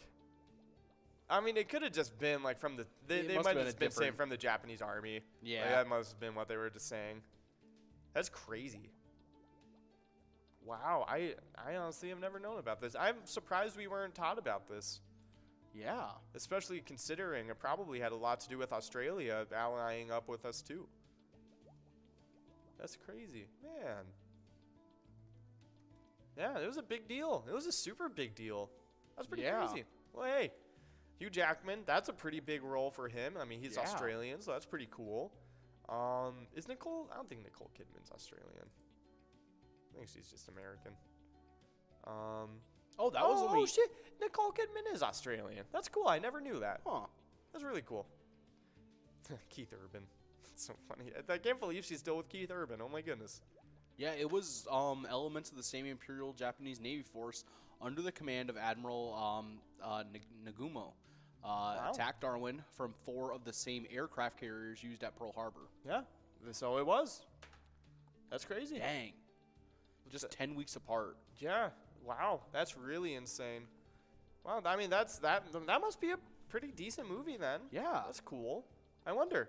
Yeah. Well, I mean, if it's got Hugh Jackman in it, I'm usually like all on board. It's above Chappie. It's above Free Guy. Real Steel 2. They made a Real Steel 2? No. It's just like one of those ones where it's like it has a page because it's been talked about so much. Oh. You know what I mean? Yeah. Yeah. Unfortunate. It would be really cool. Oh, there was man. a teaser in 2021. Yeah, okay. Yeah, okay. It's just one of those things that always It's like, pops up. It's like Xbox 720. I am so annoyed that people in this day and age, still today, are making fake movie trailers for movies that are coming out. It's like, oh, we're gonna get a trailer soon. Just we don't need your fan trailer with like cuts from other movies. Literally. Yeah. But of course, we do have Beep over at Moen's Bar taking away that must-go of $115. Nice job to you, Beep. That is a solid must-go prize. That's a really nice one. But of course, Beep over at Moen's Bar taking away the must-go prize, $115. That minor, major, and mega will all be moving on to the next game, bigger and better than before. That'll be some awesome stuff getting geared up for the second to last game. But yeah, so it's it just reminds me of all those Xbox 720 like fake things, the PlayStation 4 things too. Man. Oh my god, they were so funny. It was so funny when all those fake ones were coming out. Yeah, literally. It would have been so cool if they changed it up to that light blue. Yeah. I actually thought that was gonna happen. Yeah, me too. I always thought, I was like, it just makes sense. It looks cooler. Oh yeah. And it looks newer too. It's like the upgrade. I thought they were gonna make it look like the Xbox logo for a sec. The Xbox, when they had the mock-up of like the circular one. Yeah, that would be cool. That would have been kind of cool, to be honest. I feel like they low-key would have done that if they had the idea with the original Xbox. Yeah. They totally like had the whatchamacallit, like, I don't know. They were so much more creative with like game stations back then. Exactly. Now they just try and make them look sleek and like just like inconspicuous. It's like the inconspicuous. You see that PS5? I was just about to say, I respect them for the reason that they didn't just make it like look like a computer. You know what I mean? Yeah, because like the Xbox Series X, and I also like that it's just like a rectangle. It's kind of nice that it could just like get shoved off into a corner. I agree, and I think it's convenient. I think it's a nice shape. I think it's like super nice for that reason. But still lazy. But just lazy and no creativity. You know what I mean? It's just a PC. You can float a ping pong ball on top of the air vents though. That's cool. Yeah, that's pretty fun, I guess. I don't know. Yeah. No, I can respect that. Yeah, because you just walk in, it's just a glow in the dark ping pong ball just like floating. It's like, nice. Dude, you could totally paint a little glow in the dark like Xbox logo on it. Oh. That'd be kind of fun. Yeah, that would. That'd be kind of fun. That's how I'm gonna do like all my like gambling. For real. Yeah. Like what game should I play? Just like pour the bag of balls over it and like just whichever one's left floating. Yeah, just like section off parts on the ball to be like 12 Dude, you could totally like make like a drinking game out of that. With like different sections on the ping pong ball. Yeah. Whatever side's facing up, you have to do that. Or like take a picture and whichever one like is facing the pit. That would be really funny. Yeah. I like that. That's the fun. Xbox is for parties. Yes, it is. Yeah. It's for party people. But of course, Hugh Jackman is a party people as well. Happy birthday to you, Hugh Jackman. But I'm going to blast through these last three celebrities really quick. 1975, Lex Lang, American actor, Power Rangers. For some reason, that gives me yellow Power Ranger. No, that's pink. Nah, man. Let's take a look. Lex Lang, that was definitely a Red Ranger or Green Ranger. No. Let's see. I think he... Who was he? Because was yellow always a female Power Ranger? Yes. Yellow and pink were always. Yeah. Wait, did he? Oh. I don't know. Oh, it looks like he's a really popular voice actor. Yeah, he voice acted in, me and Ian were talking about it this morning. Oh. He was in, was he in Naruto? He's in Naruto, yeah, he's that dude. He's like one of the, tuning dudes. Yeah, the tuning exam. I'm pretty sure he dies when he goes after, that one guy with the things on his arm. Donzo? No, Donzo has the eyes. The guy who had from the hidden sound that could get the sound to come out. Oh, yeah. Might have been that guy. Yeah, true. I think it might have been the Akatsuki or something like that. Yeah. I'm not too sure. I'm not too sure. I think it was early on, but whatchamacallit. Apparently he's in Jujutsu Kaisen as well, which is another new show. He's in Lupin the Third. Wow, that's really cool. Let's take a look at who he is in Power Rangers. Oh, he was one of the villains. Do you remember Tuttenstein? He was a Cliptor. That's cool. Do you remember Tuttenstein? I don't think I really watched this. Oh, it was great. That's funny. He was an actor in that, though. That's cool. Yeah. Oh, pretty cool. Well, hey, happy birthday, Lex Lang. That's a cool one. Oh, yeah. Oh, he was in Curious George? With those glasses, he could really pull off a Matt Murdock. No, I agree. I agree. Who was he in Curious George? Was he the dude? The doorman? Oh, he was the doorman. Cool. Oh. Okay. Well, that's fun. Yeah. Oh, he was in the new Lupin the Third. Oh, but he's not in the older ones. Okay. That's cool. I wonder Yeah. who he was in this one. I wonder he must have been. I wonder if he was Lupin. No. Oh, he was. Oh, he was the Japanese dude with the sword. Yeah. He's in like all of them. That's fun. That's really fun. But of course, we do have a winner. It is none other than KLF over at Spotlight Bar and KMFH over at Gas Can Bar and Grill. Both of them splitting up $49.50. Nice job to you two. But of course, we are getting into this last game of the broadcast of Game Day Bingo. So get enrolled, try and get a chance at it. That minor prize will be rising to 56 balls or less to win. That major, it's still out there, 48 balls or less to win. And of course, that mega is nothing to shake a stick at either. That's at $42,000 and 49 balls or less to win. Let's keep all that good stuff in mind. That minor jackpot is almost getting up to 200 bucks. But happy birthday to Lex Lang. 1981, Tom Geary was born, American actor in The Sandlot. Who was he in Sandlot? He was Ham? It's the bigger kid? Yeah, I think his name was Ham in the movie, I think. Let's take a look. Porter? No, looks like he was somebody else. Let's take a look. He was Scotty Smalls. Oh! Scotty Smalls. Wow, that's fun.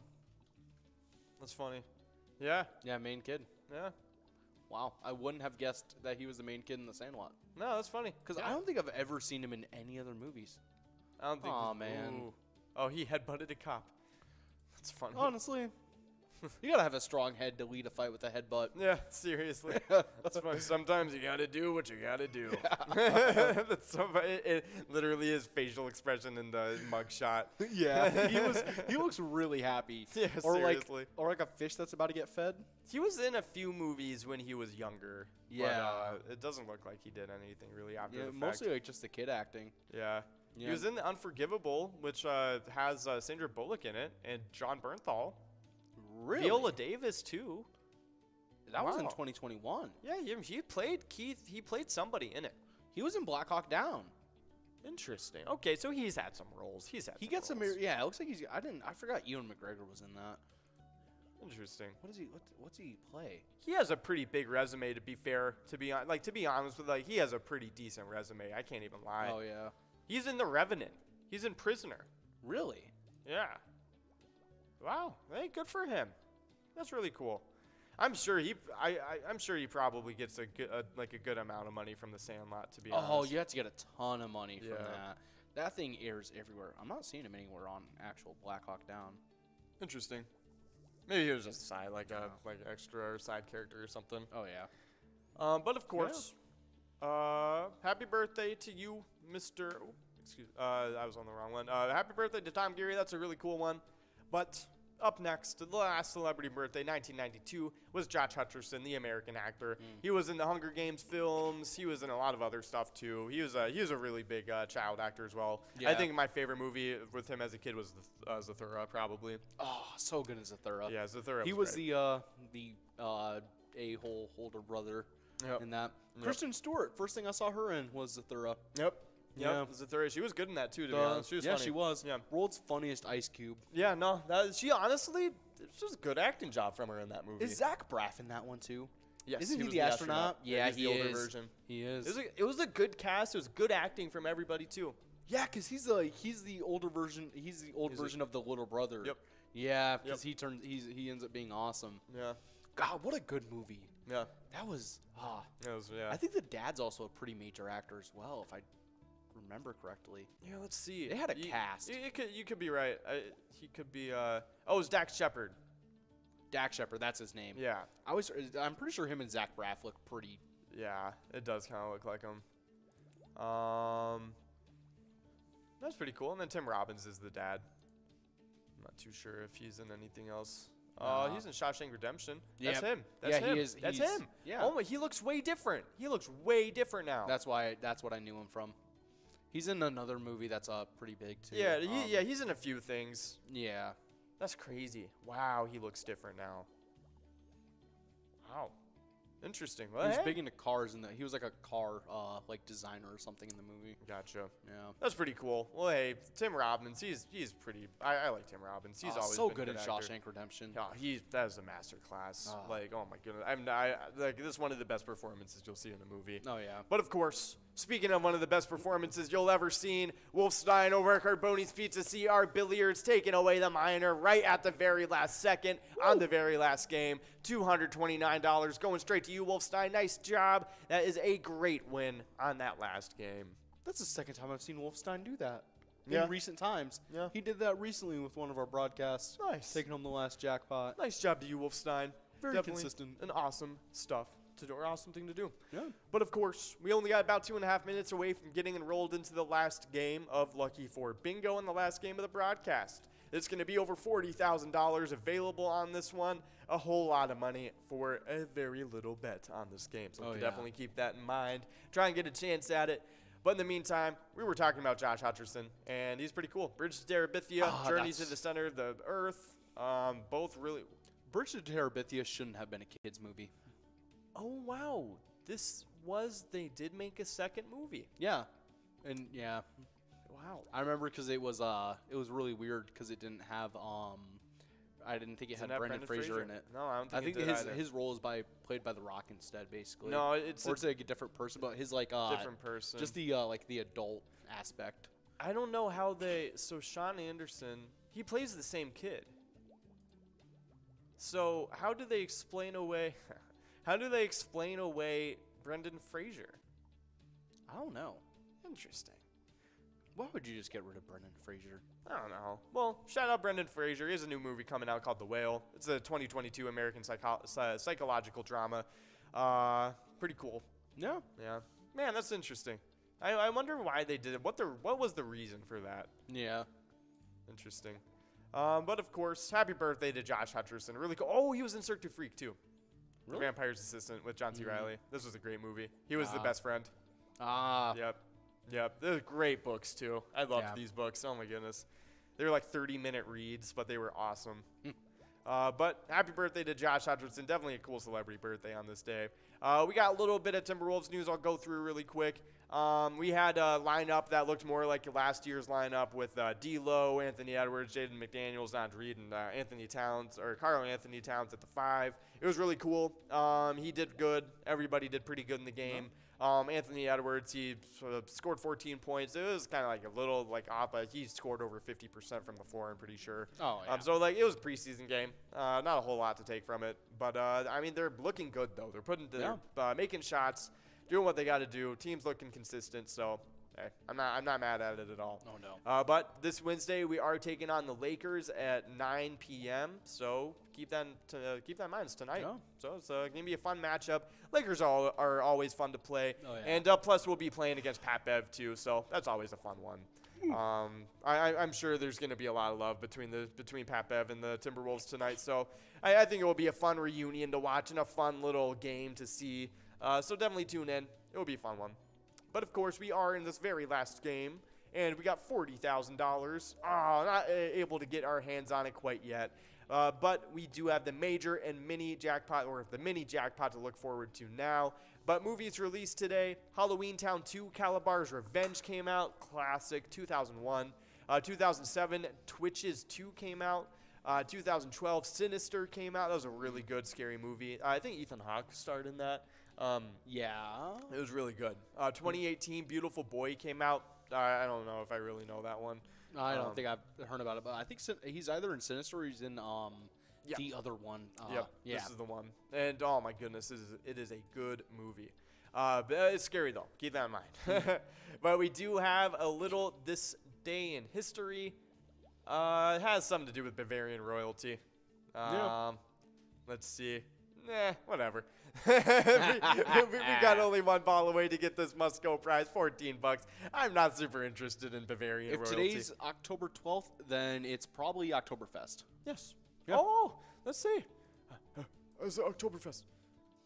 Only the original Oktoberfest. They moved it to September to keep the weather warm. What? Oh, hey.